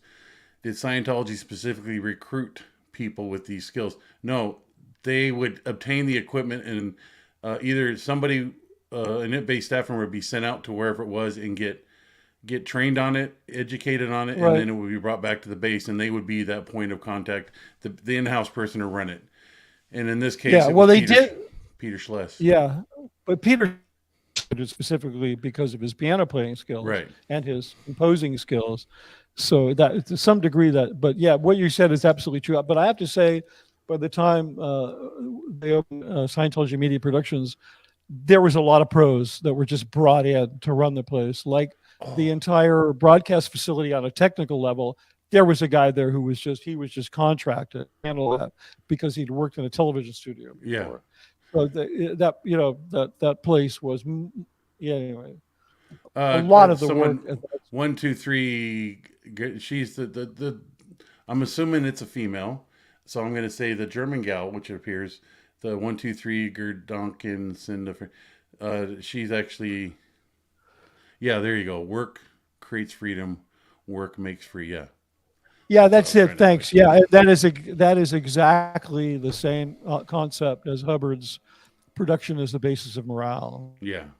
Which is bullshit because sometimes production morale is the basis of morale is going out and having beers with your buddies and going to a ball game. Yeah. Yeah, it's just like the basis of morale is so many things other than work. It's not even funny. But thank you for that. I did want to highlight a little topic about the Synclavier because I myself, seeing again, from my perspective as a security chief, I used to be able to go from department and department in all aspects of the organization structure at Golden Era, from the executive structure to the production facilities to the Cindy suit crew.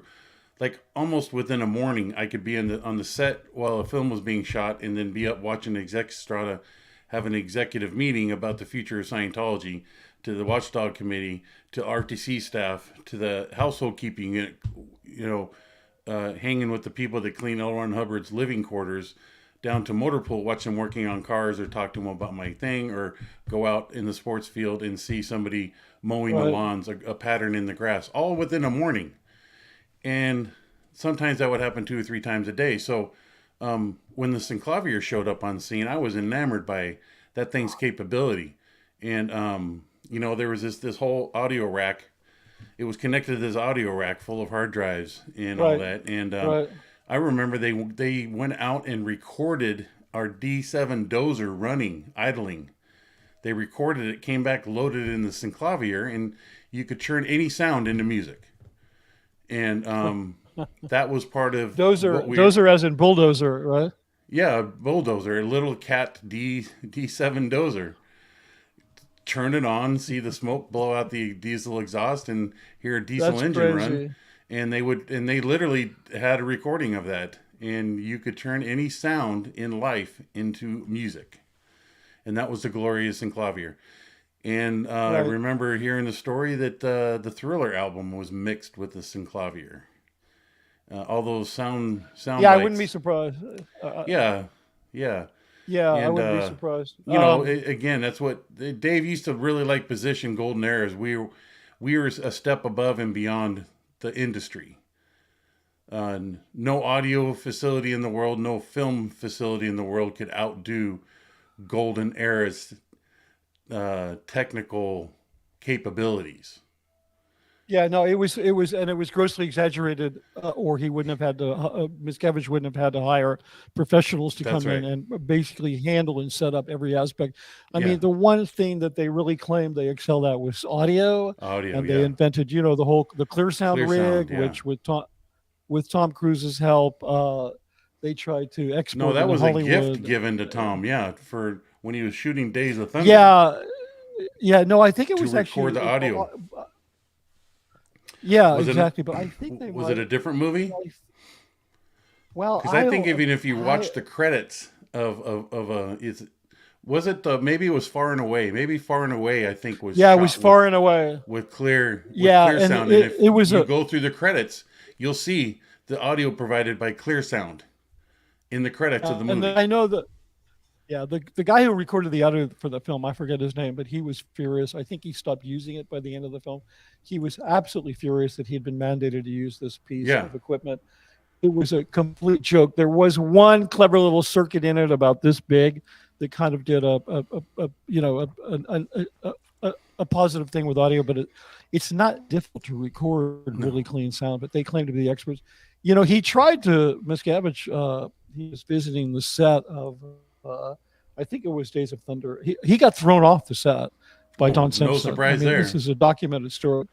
Yeah, no, because he was trying to push this clear sound thing, and Simpson, who had done some Scientology, and at that time he and Jerry Bruckheimer had pretty much control of Tom Cruise's career Right. because, you know, because of Top Gun and the Days of Thunder.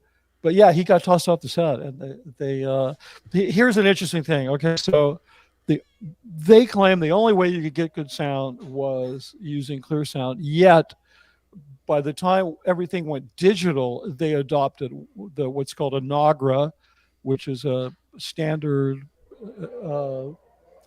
Mike Gardner's here, in case you're hearing that. Can you hear that? Yeah, I can. You hear a little leaf blowing going on? It's not intrusive, so don't worry about it. Yeah. Okay. Good. Yeah. So yeah. Okay. Good. It's not going to mess with my router, hopefully.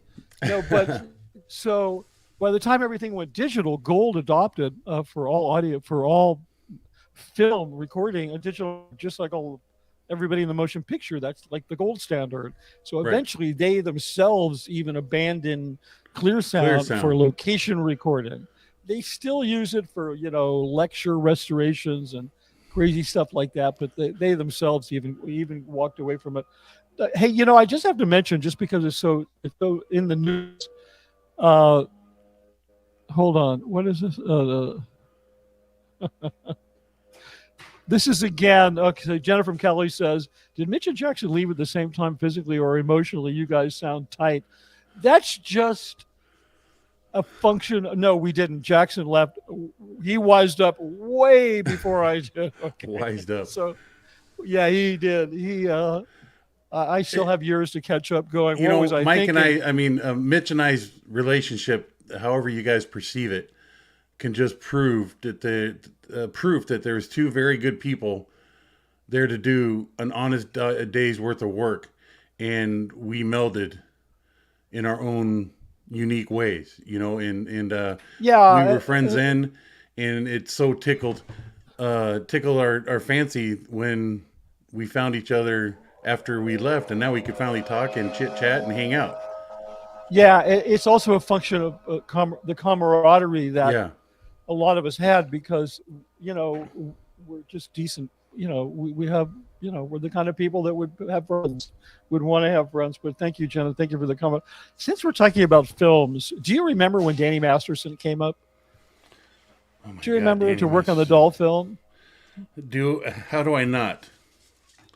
You're not talking about this guy, right? Mr. DJ Donkey Punch, my little security pass. The hell did you get that? At this party on that date, backstage pass. Oh, 31001, the day before my birthday. You ever thought about this as one of the many parties of his that I went to? Go ahead. Okay, well, that's a whole nother story. We'll get to that. That might be part two. So, but you were there when we shot the Doll film that he starred in. Yeah, you were there. Yeah, you were there when he came up. I certainly was. Did you have much interaction with him? No. Okay. And as a matter of fact, I think with exception to you, Mitch, that all the actors were, we had to maintain this level of how do you say that? Aristocracy. We had to give them this presence that we were above them. They were below us, and you're here to work for us. And you're contributing to international management's effort to get the message of Scientology across. So, you know, by the process, eventually it all went away. But the process of these actors coming to the property, they had to come through security and get a security briefing. And I remember giving that to Danny. But that's about all that I knew, just to put everybody in their places. Yeah. About keeping security of the Int base in, and you know, Yeah, of course. not showing Yeah. up randomly with any of your friends. You know, we had to go through their personal bags, their shoulder bags and stuff to make sure they weren't taking copies of the scripts off the property, so on and so forth. So yeah. Right. Yeah. Right. Right. Yeah. Well, I mean, I couldn't say that from interacting with him on that film that I could have predicted the road that he would go down. I know. He Neither. was And boisterous. Yeah. I mean, he was boisterous. He was annoying. He was always kind of insisting on being the center of attention. yeah. But, you know, I sort of chalked that up to him being a 15-year-old. You know, it kind of goes to show you. My dog's being.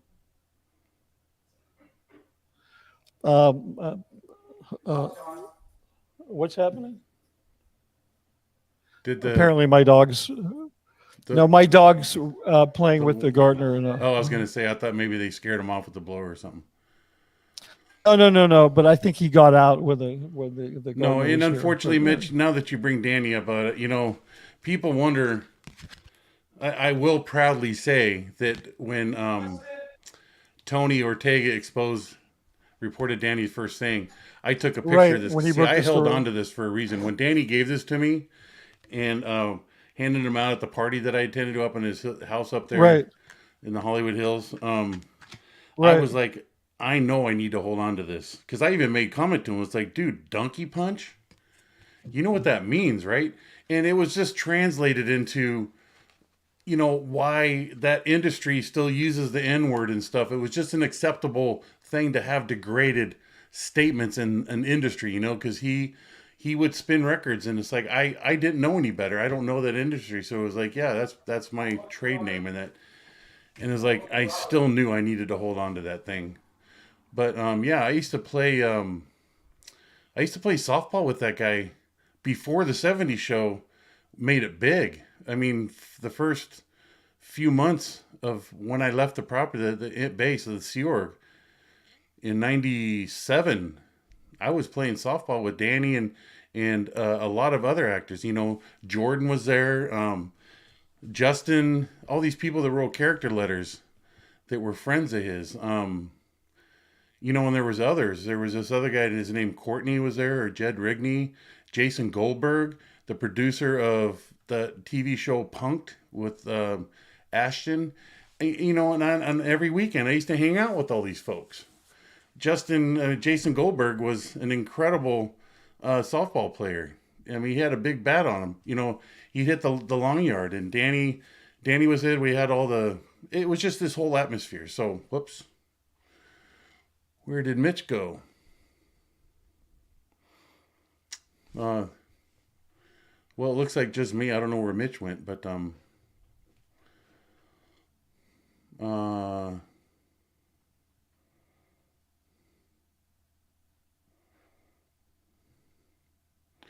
don't know if everybody can still hear me. So I was looking to the comments to see if people are making notice that Mitch left because he's jealous you have the... Oh, okay. So I'm assuming that there is still a live connection. Ruh-roh. I like that. Scooby-Doo. Somebody made a comment here. I'm going to jump over to the comments because it's actually personally bothersome how I cannot answer all your guys' effort to reach out. But yes, somebody says here... Jenna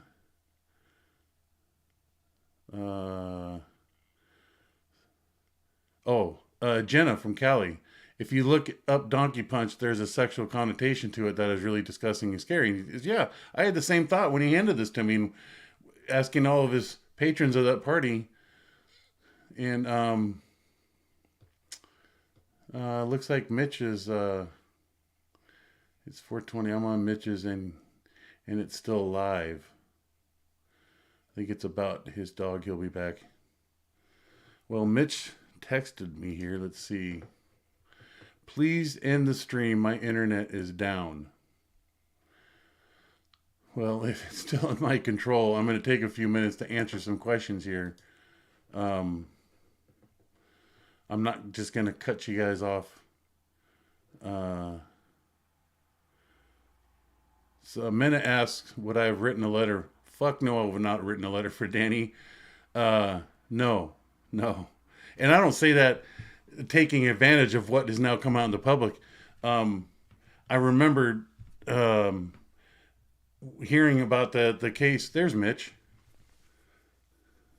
I hung in there, Mitch, even though you said you're muted or something to catch up to audio yet. I hung in there out of respect to our people making comments. There we go. Thanks. I'm really sorry about the technical problems we're having. No, that's okay. Yeah, so... somebody was asking if I would have written a character letter to Danny. It's like, I want to make it very clear. First of all, it was a weird experience for me because this is somebody who I one time considered a friend. A little bit beyond more of a social friend. I still have him in my phone. I still got his assistant Bree's number in my phone. I knew where he lived. I used to go to his house. I knew Chrissy. I'm not saying any of that. This is just part of life. These are the people of my life. I was part of their life. We were buds, just like the people on the softball team. So when I heard of this whole case going down and what he was being held accountable for, that was like, if I heard about that the second I would have heard about it, I would have called him out on it and activated his dental plan and saw to it something was done.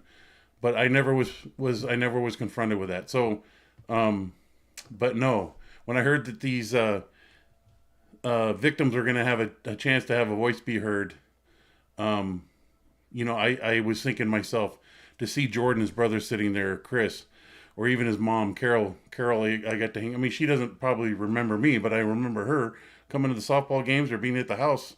But I used to just think, boys, gotta suck to be them.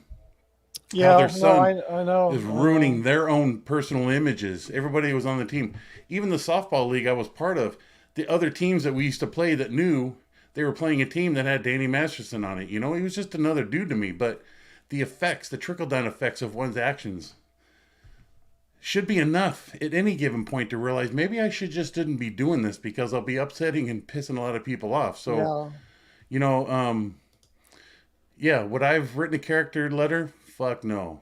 No way. I think the real tragedy of the letters and what happened. I mean, I did a little research into this, and when a convicted felon faces sentencing, there's sentencing guidelines. So in this case, the judge had the guidelines of 15 to life or 30 to life, right? Right. We all became aware of that, and the first thing the judge said was, as I understand it, I wasn't there. The first thing the judge said was, Mr. Masterson, I'm sure you feel that you're the victim. I'm sure really let him have it. She laid into him. And the reason is because when a convicted felon, especially of egregious crimes like that, especially when there's victims in the courtroom and they don't show some remorse and they don't take responsibility and they don't apologize to the victims, statistically, the judge will always use the harshest sentencing guidelines on that individual. Mm-hmm. And when they do show remorse and they do apologize and they too beg for, throw themselves at the mercy of their victims, the judges will very often tend to go with the lower sentencing guidelines. So just by that guy refusing to show remorse, he bought himself another 15 years in prison, which means he'll never get out. And fine, he deserves it. But my point is, he denied those victims. There's a good chance that him showing remorse would have helped them to find closure. It doesn't always. Right. It's up to the victims. It might have helped them heal. It may not. It may not. It's up to the victims. But the fact is, not only did he do what he did to violate those people, but then when he was convicted to potentially 30 years to life, he refused to give them anything that might help them. Right. So on top of that, if you're going to go ahead and write letters, to your friend, I mean, it's like saying, yeah, but Hitler loved his dog. Yeah. and Mussolini.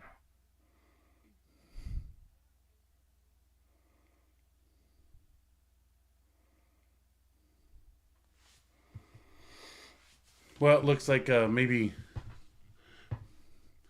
Hitler loving his dog and Mussolini probably some other reference. But yeah, I'm going to make assumption that Mitch is going to try to come back again. Seems like some sort of noise in the background may be the source of his freezing up. But I want to get back to answering some of these comments being made here.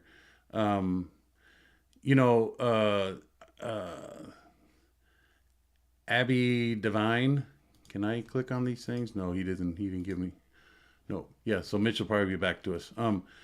But Abby Divine, Jackson activated his dental plan. Brilliant. Yeah. And I use that in reference. I would have punched him right in the freaking teeth.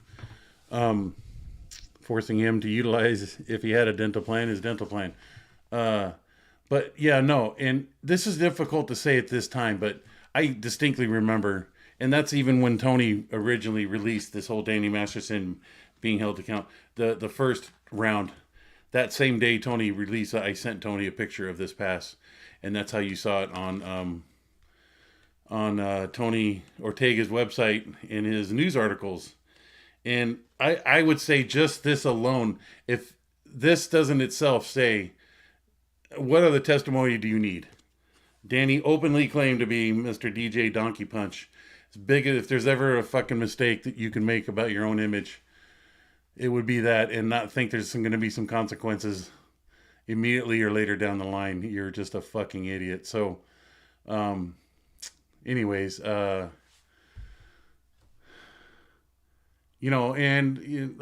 else do I say? What else do I say? I'm trying to pay attention to people's comments here and give some satisfaction that they've been recognized, they're seen, and give some acknowledgement to them. So, DJ, I violently sexually assault women. That's correct, Mena. That is correct. I'll never forget going to some of the parties. And see, this is when I was fresh out of the Sea Org. Fresh trying to shake off of me playing security chief event base or ethics officer from the base. There was this mental sensitivity of anything and everything around me. I want to be a good representation of from where I came, uphold the beautiful image that Scientology and the Sea Org have, especially being a staff member from the international base, the church's version of the Vatican. I got to represent and be good. So, but at the same time, I knew I cannot be the security chief. I cannot be an ethics officer anymore. The enforcer. It's not my job. I'm here to live life now. And, getting a taste of or witnessing certain things, or what should I do or what should I do's, what I should do and what I should not do, with situations that I was suspect of or observant of, or what should I become involved in, what should I not become involved in.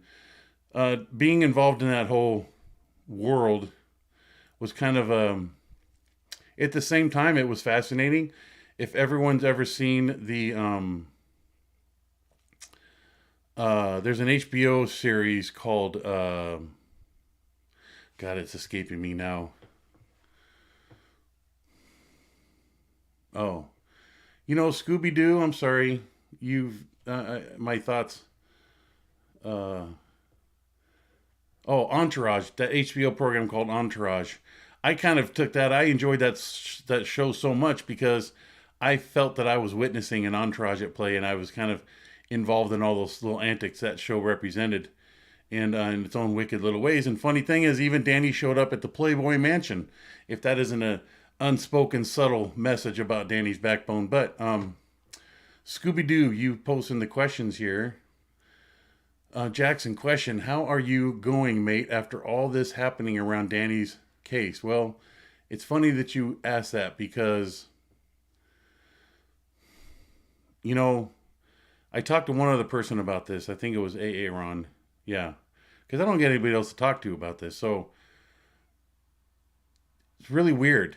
Really weird in the fact that this is somebody who is and I don't talk about this, and I almost don't want to talk about it because it has, the reason Danny's highlighted right now is not because of anything other than the very evil things that he did to minimally 3 people's lives, but I know it's more, individuals' lives, and did a very, very, very, very, very bad thing. And he needs to be held accountable for it, and it's happening, which makes me so happy. But it's just weird of having had this life experience.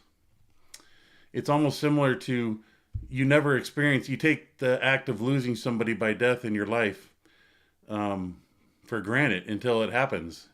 And then you shake hands with reality. Wow, I can no longer talk to that person.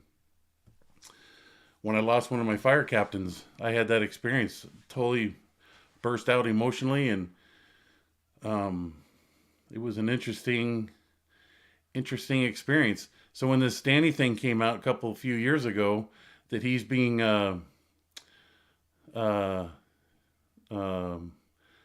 being put to task on having SA'd some women, I'm like, holy shit, dude. What are you talking about? It would almost be like if you guys found out about something about me. And I would assume that's how upsetting that would be. And maybe, like for me, you kind of question your own quality control feature about yourself. You know, we all like to think that we only let good people into our life. Well, I can only tell you that I am as good as I represent myself to be. I never saw that represented to Danny, other than he treated me well. We got along well. We did well as teammates at a softball team. I went to some pretty good fun parties of his. He brought me into his inner world. But now that it's all been out in the wash, I certainly wasn't a friend to the level that Ashton Kutcher was, or some other folks. But I saw things that I now see that, looking back then, and hindsight's always 20/20, that if I'd only looked a little further, I probably would have discovered something when it needed to have been discovered. And I definitely would have acted simply because of my mindset and what I am as a person, that I would have fucking said something. But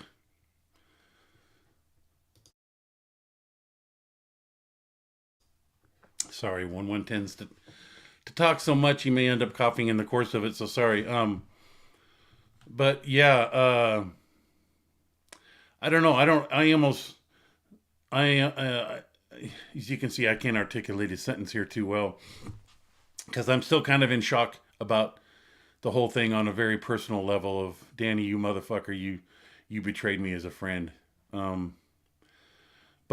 since I had found out about this, I also had nothing held me back on providing the information that I knew. And yeah, I did talk to those who I needed to, and who were interested in the information I have, which was basically nothing. It was more, I was an accessory to involvement in Danny's life. So therefore I didn't really have much of great value to say, other than, it hurt me the day that I saw Chrissy.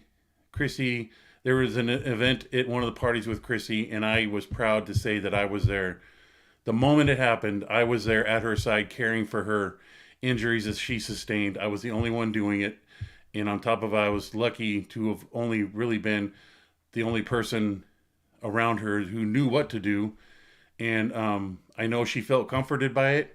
And I felt proud that I was able to be there for her that day that happened. I want to say it was around that 2001. So that was kind of a representative of me at that time, that just like what I saw happening then, I immediately stepped in. Even Danny didn't know what to do, and I kind of felt that I was helping my brother out because he didn't know what to do. So, but if I had seen something of similar taste then that needed and required my attention and actions, I would have done the exact same thing. If I would have heard something going on behind a door that I suspected what was going on behind that door, I would have kicked that fucking door in and done something about it. So that is only representative of the action I took when I saw something happen with Chrissy at one of the parties that I was there. And I've never been able to since then talk to her about it. So, you know, it's uncomfortable as a friend. It fucking sucks. But you know what? I'm glad that he got held accountable. I'm glad he wasn't able to continue the scooting around and skirting around and getting away with it under the cloak of religion. Little motherfucker. That's what I gotta say about that. Enjoy the ride Bubba's got for you in Cell Block 2, buddy. Because he's gonna give you a ride you never saw coming.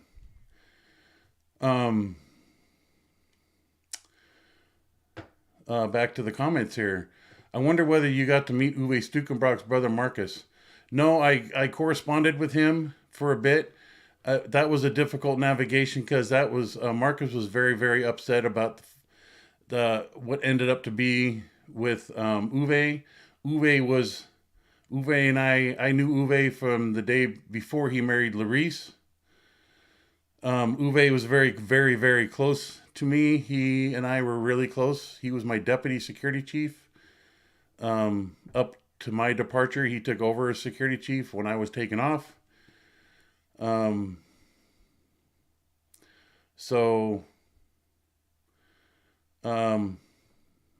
just going back to this question. So after you got out, I saw a documentary where he was looking for information on his brother. Yeah. And I helped provide him as much information I can give him. Unfortunately, Uwe's no longer with us, and he had died through his ailments that he had on staff that were not properly looked after, is what I found out later. So, well, thank you, Jane. Clearwater Claire, the tailor. Yeah, see how he likes a donkey punch. Boy, I hope there's a whole lot of hee-hawing going on there. Hee-haw, hee-haw. Going on for Danny in a state-provided facility.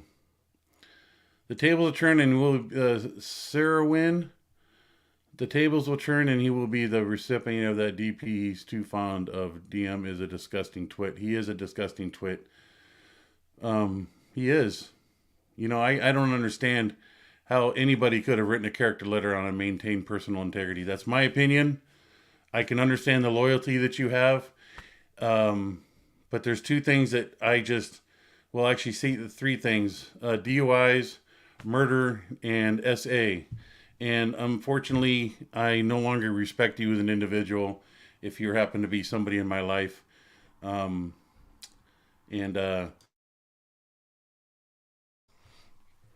I take a stand and stand strong with being a non-supporter of such activities. So,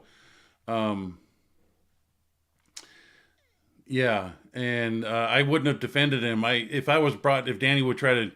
Danny would have subpoenaed me for somehow, some way, my life and our actions, our relationship involved me knowing more about him as a character, and he were asked to me to brought in, I would go by being ordered by the court to go. But unfortunately, Danny, I would be the one sitting on the witness stand and go, you know what, pal, you did what you did. There's nothing I could say to support what you've done, and I'm sorry. So you're not going to get the answer you're hopefully looking for out of me. And I would have got up out of that witness chair and walked back in to sit in the crowd. So, yeah. And yeah, Jenna from Cali.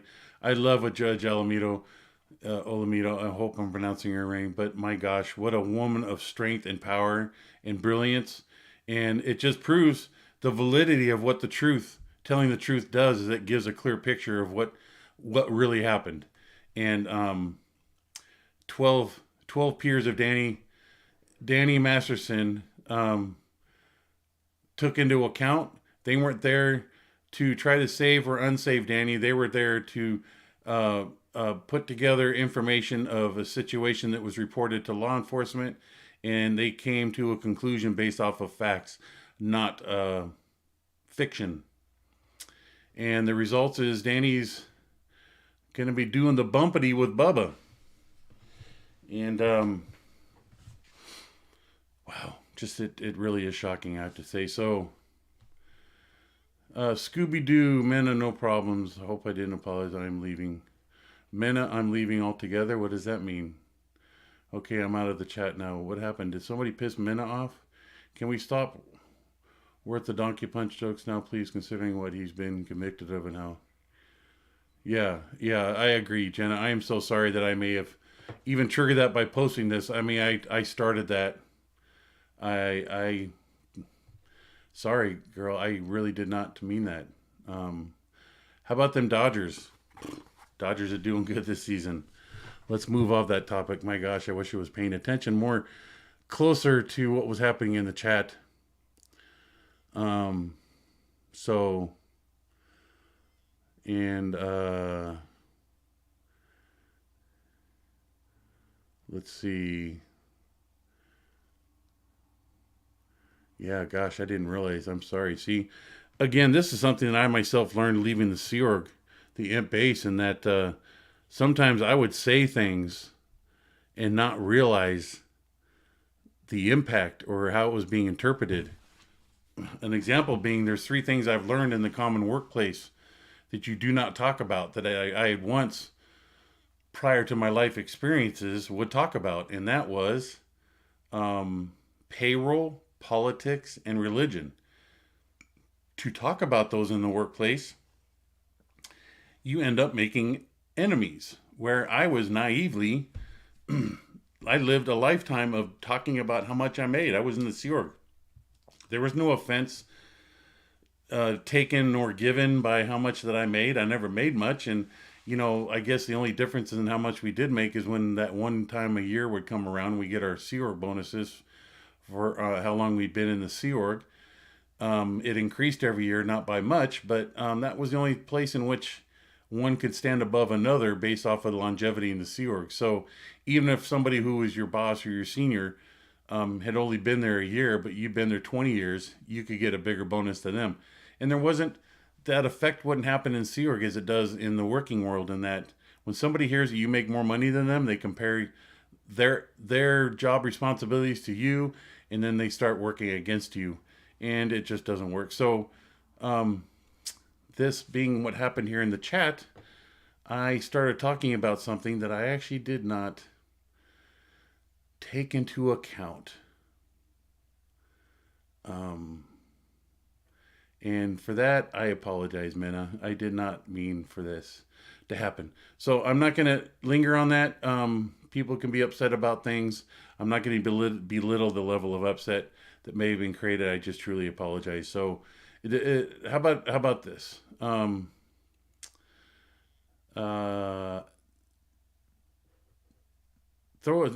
want to ask me any questions really quick? Because Mitch hasn't come back. And yeah, I don't think, let's see. Scooby-Doo says, Minna was joking and I'm sorry for, I don't think his intention was, I don't think it was thing, but anyways, I think some people are understanding that there was no bad intent meant by anything. Part of the thing with texting and messaging is you don't get to see people's facial reactions and the tone. You don't get to hear the tone of their voice, the pitch varying and the delivery of what they have to say. I went and rode a roller coaster. That sounds boring, doesn't it? Where I went and rode a roller coaster. Sounds more exciting, right? Well, you can't see that in a text. So now people are asking me, let's see. Let's see, Jackson, what have you be doing? Peter Anderson. Well, I think I just may have got a text from Mitch. No, I didn't. Let's see. What have you be doing? I find it comical when, as I do, type a sentence out that does not come out the way it's happening in your mind, and you mistype something, and it sounds so much funnier to read it the way it was typed. So, not picking on you, Peter, but I do the exact same thing, and I wish it was me that typed that so I could have a laugh at myself. But what are you doing? I work in the waste management industry. I work for waste management. I drive a garbage truck. It's the only thing that I was able to take away from having spent a lifetime in Scientology. The only credential I had was my commercial driver's license that I obtained for the need to drive a fire engine was when I was a firefighter with Riverside County Fire as a volunteer. It required I needed to get a commercial license to operate a fire engine. So that was one thing the church could not take away from me. I had actually been trying to pursue a career with waste management for the longest time. I love public service type jobs.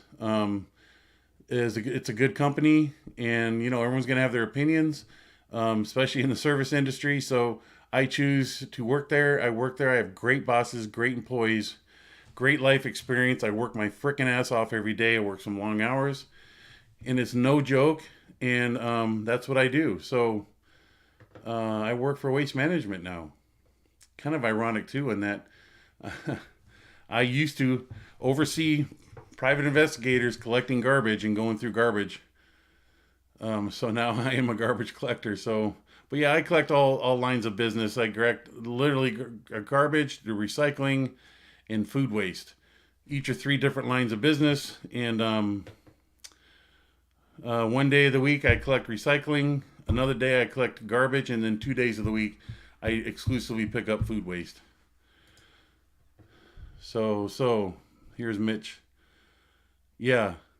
Okay, yeah, Mitch is out chasing his dog. That's one thing I suspected, is his dog may have gotten loose from the landscaper. So I'm just going to take the liberty of answering questions here. So yeah, what was I?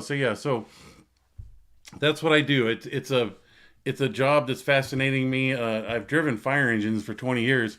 So that has its own excitement and interesting experiences behind the wheel, and also getting to do what every little boy would love to do, is driving with lights and sirens on and hitting the air horn and racing to an emergency. Well, the garbage truck is probably 100 times more riskier than a fire engine, simply because of all the hazards associated with it and the amount of limited visibility and working in the dark. And the truck is a 40,000 pound truck, and it's just there's a lot of responsibility behind it, and I kind of enjoy that. Then there's a lot of other guys that do it. I'm not the only one, and oh my gosh, waste management is nationwide. So imagine all the green trucks. If I had done the homework right, I took pictures of the site I work out of, and it's fascinating to see all the garbage trucks organized and lined up, and how they've established a whole system. But it's just, when you see all the garbage truck parked at the end of the day, it's quite a sight to be seen. And I may share those pictures with you sometime, but that's what I do. Let me get back, answer some other questions. As long as I got people here to talk to, I'm going to keep talking. So we're 2 hours in. Let's see. Do you still train firefights, first aid these days? Unfortunately, my firefighting days are beyond me. No one's interested in that industry is mostly interested, and rightfully so, of securing younger individuals that have a long-term investment for them. There's Mitch. He's back. I hope he found his dog. Oh my God! All hell broke loose here.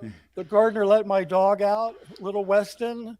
We managed to get him, but it was just a complete. I'm so sorry, guys. Sometimes we just don't run good control on our environment. I thank you all. I'm just going to sit here and listen. Jackson, you're obviously in the middle of something. I've just been filling in the voids here. People have been asking what I do for a living. I started starting to tell them about my firefighting. Are you healing from the talk about this, Jackson? Oh, because I was telling them about, people want to know about what did I feel when Danny Masterson was called out for what he is, and gave him a little bit about how that hit me as someone who I considered to be a friend at one time. Yeah, I caught that part. Just carry on, guys. Any questions, please continue on. I'm just catching my breath. And it always hurts me that I see people asking questions in the comment, and it happens so fast compared to what's being spoken about. You can't catch up and answer these people's questions. So I was just taking advantage. Yeah, it's difficult. I'll try to. Somebody, Lydia von Stretchklover said, "Will we get Weston in this room?" I don't know. He's in the backyard, kind of chilling out, because that was a little traumatic for him to have people running after him. Usually he's pretty good. He doesn't run off like that, but today he took a little vacation. Unfortunately, Clearwater Claire, the Taylor says, I have a question. I took a photo of the Edinburgh Scientology org or something, a doorway, but I now cannot find it. How can that be? I am really questioning if it actually happened now. Claire, there's a lot of things that can be suspect of the Church of Scientology, but that's one thing, is they don't have that level of control. You may have hit a delete button, or it may have been filed under some other thing, but don't be freaked out if you're concerned about that. Let's see. 8 points of R factor. Be careful. Also will be after you, Jackson. I'm not concerned. In fact, I was kind of hopeful that they would come after me, asking me if I could, try to pay me off to collect someone's garbage for them. Fuckers. I guess this is addressed to you, Mitch. 1, 2, 3. Good. You speak really well. Sorry, you definitely have talents beyond. Oh, I guess that's for me. Well, thank you. Yeah. Sometimes I feel that I'm just babbling and I can't mold one sentence into another to keep logic at play in everyone's listening ears. So I apologize for that at times, but I tend to. I think I at least jump around. So let's see. Jenna from Cali. Jackson, what you do now is very important. Can you please tell the story about when your fire captain found out you were alive because the church told him? Okay. A few weeks ago, I was down in Los Angeles. And Mitch, I'm sorry. No. I'm all ears, Jackson. Yeah, Go ahead. I didn't please. have time to come pay you a visit, buddy, even though I was over at Laurel Canyon in Coldwater. Well, shame on you. I know. Believe me. But I did take the time to visit some of my firefighters, and one of which was my captain that I grew up with. His name's Tim. And I haven't been able to have many heart-to-heart conversations with him. Anyways, the conversation came up where I explained to him what it was like for me to finally be able to talk to him after I officially left. And he had told me that the fire department actually considered and filed me away as though I was 6 feet under, that I was dead. Simply, right. The time that I left, the Lisa McPherson thing was all over the media. And their calls inquiring back to the Gold Base, inquiring about where Moorhead is, because for whatever, up to that point, 11, 12 years, I had always been accountable. I was always involved with the fire department. And suddenly I'm gone. Even when I was sent to Los Angeles to be on one of their missions, a specialized project, I still called to maintain communications and contact with my firefighters in the station and the captain. It was just the level of respect that you have in that industry. So when I was actually riding out for 365 days, I had no access to any phones or nothing. And I used to scream and holler about it. And the church would not let me call the station. And I would not let them take away my personal safety gear, my turnouts and my helmet. Did you see back there? My helmets? Right. Yeah. That was all county issued. They tried to take it away from me. I would not let them take it away from me.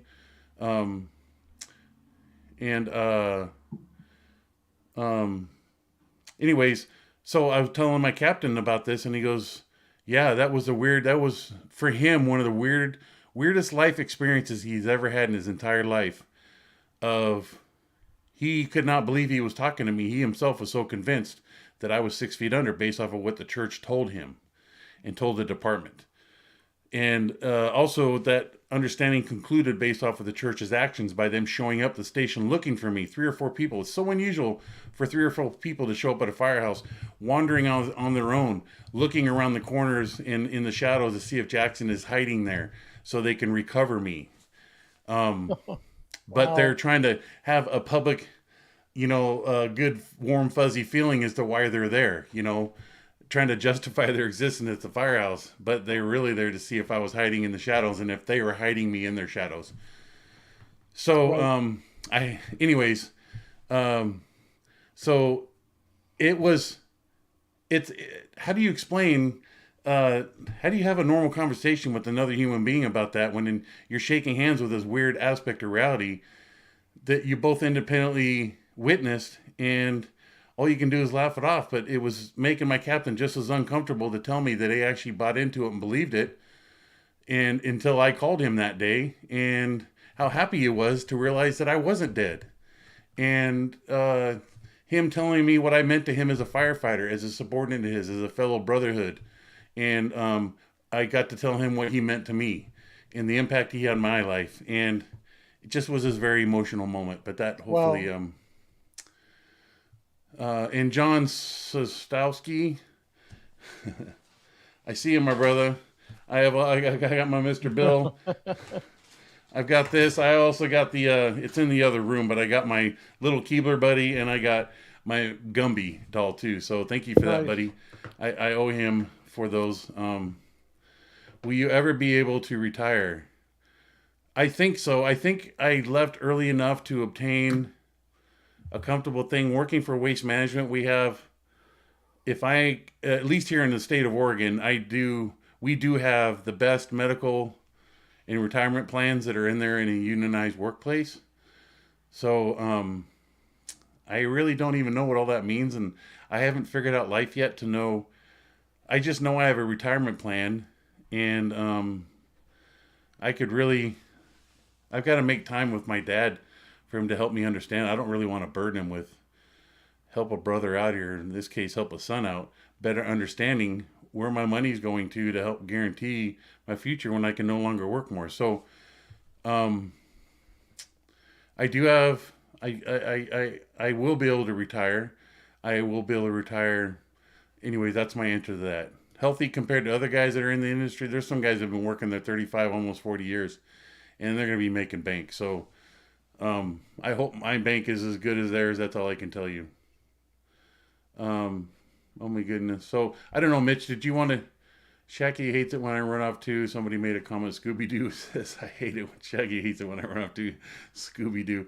I got to tell you, John Sikowski, if there was other favorite characters such as Mr. Bill in Marvin the Martian or any of the Looney Tunes characters, I got to tell you, Scooby-Doo was another one.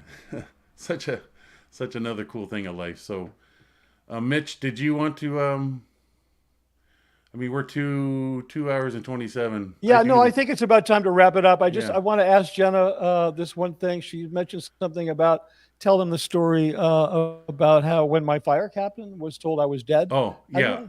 What is that all about? Well, I just explained it where the fire department was told. It was during the Lisa McPherson thing trial in Florida. Mm-hmm. It was hitting the public airwaves. And that was when I was routing out also. And because I had never, at any time prior in my involvement with the fire department, been so out of touch with them, they were calling the base looking for me at that time. And that was in the middle of when I was leaving. Under watch 24/7, had no access to phones and all that. So they were telling the inquiring firefighters, I'm not going to be coming back. I'm no longer available to them. And that's what they told them. That you will not see Moorhead again. They didn't give any level. It's like, no, he just doesn't work with the church anymore. He moved to, they didn't give any logical answer. They wanted to make it look as though that I will never have anything to do with them again. Like a self-satisfying statement is a fuck you, Moorhead. We're not going to give you any glory for any goodness in your life. We're going to tell anybody inquiring that basically you will never hear from him again. And that's what they told him. So they filed me as though they literally took my fire department file and filed it as I was dead. Amazing. Shocking, right? And it was weird when I called the fire department. Hey, Captain, hey, it's Moorhead. He's like, Moorhead, what? Who's this? Literally, that's what it was like. I thought he was joking. He said, no, I wasn't joking. Well, we're through it now, and thank goodness for that. So I think we're almost 2.5 hours. I think we could bring this to a controlled landing. Look, Jackson, I can't tell you how much I was looking forward to this, to having this talk with you. I so appreciate it. And thanks for backing me up and coming to my aid on my 911 when I had to run out, and my son was fortunately chased the dog back onto our property, which was fantastic. Yeah, good. Yeah. So listen, I'll be on tomorrow with Headley. I think Mark Headley and I are going to be on tomorrow. I don't know. I think at 4:30 something. You'll get a notice later. Yeah. So that should be interesting because he and I have, we speak, we're friends, but we've never gone online and talked about gold. We're going to do some making of, excuse me, that's from screaming at the dog. to come back. We're going to do some making of stuff of some of the productions we worked on. Other than that, we're just going to say goodbye and just, take care of yourselves, take care of each other. And I don't have Weston to bring on live, but why don't we end? If anybody in the chat, the comments wants to reach me personally, you can email me at firefighter, the number 0 and the number 2. So firefighter02, all is one, at outlook.com. Great. And I'll put that in the notes below this video. Sure. And we'll go out with this. Everybody take care and thanks a lot. Thanks for watching and thanks for your patience. All right.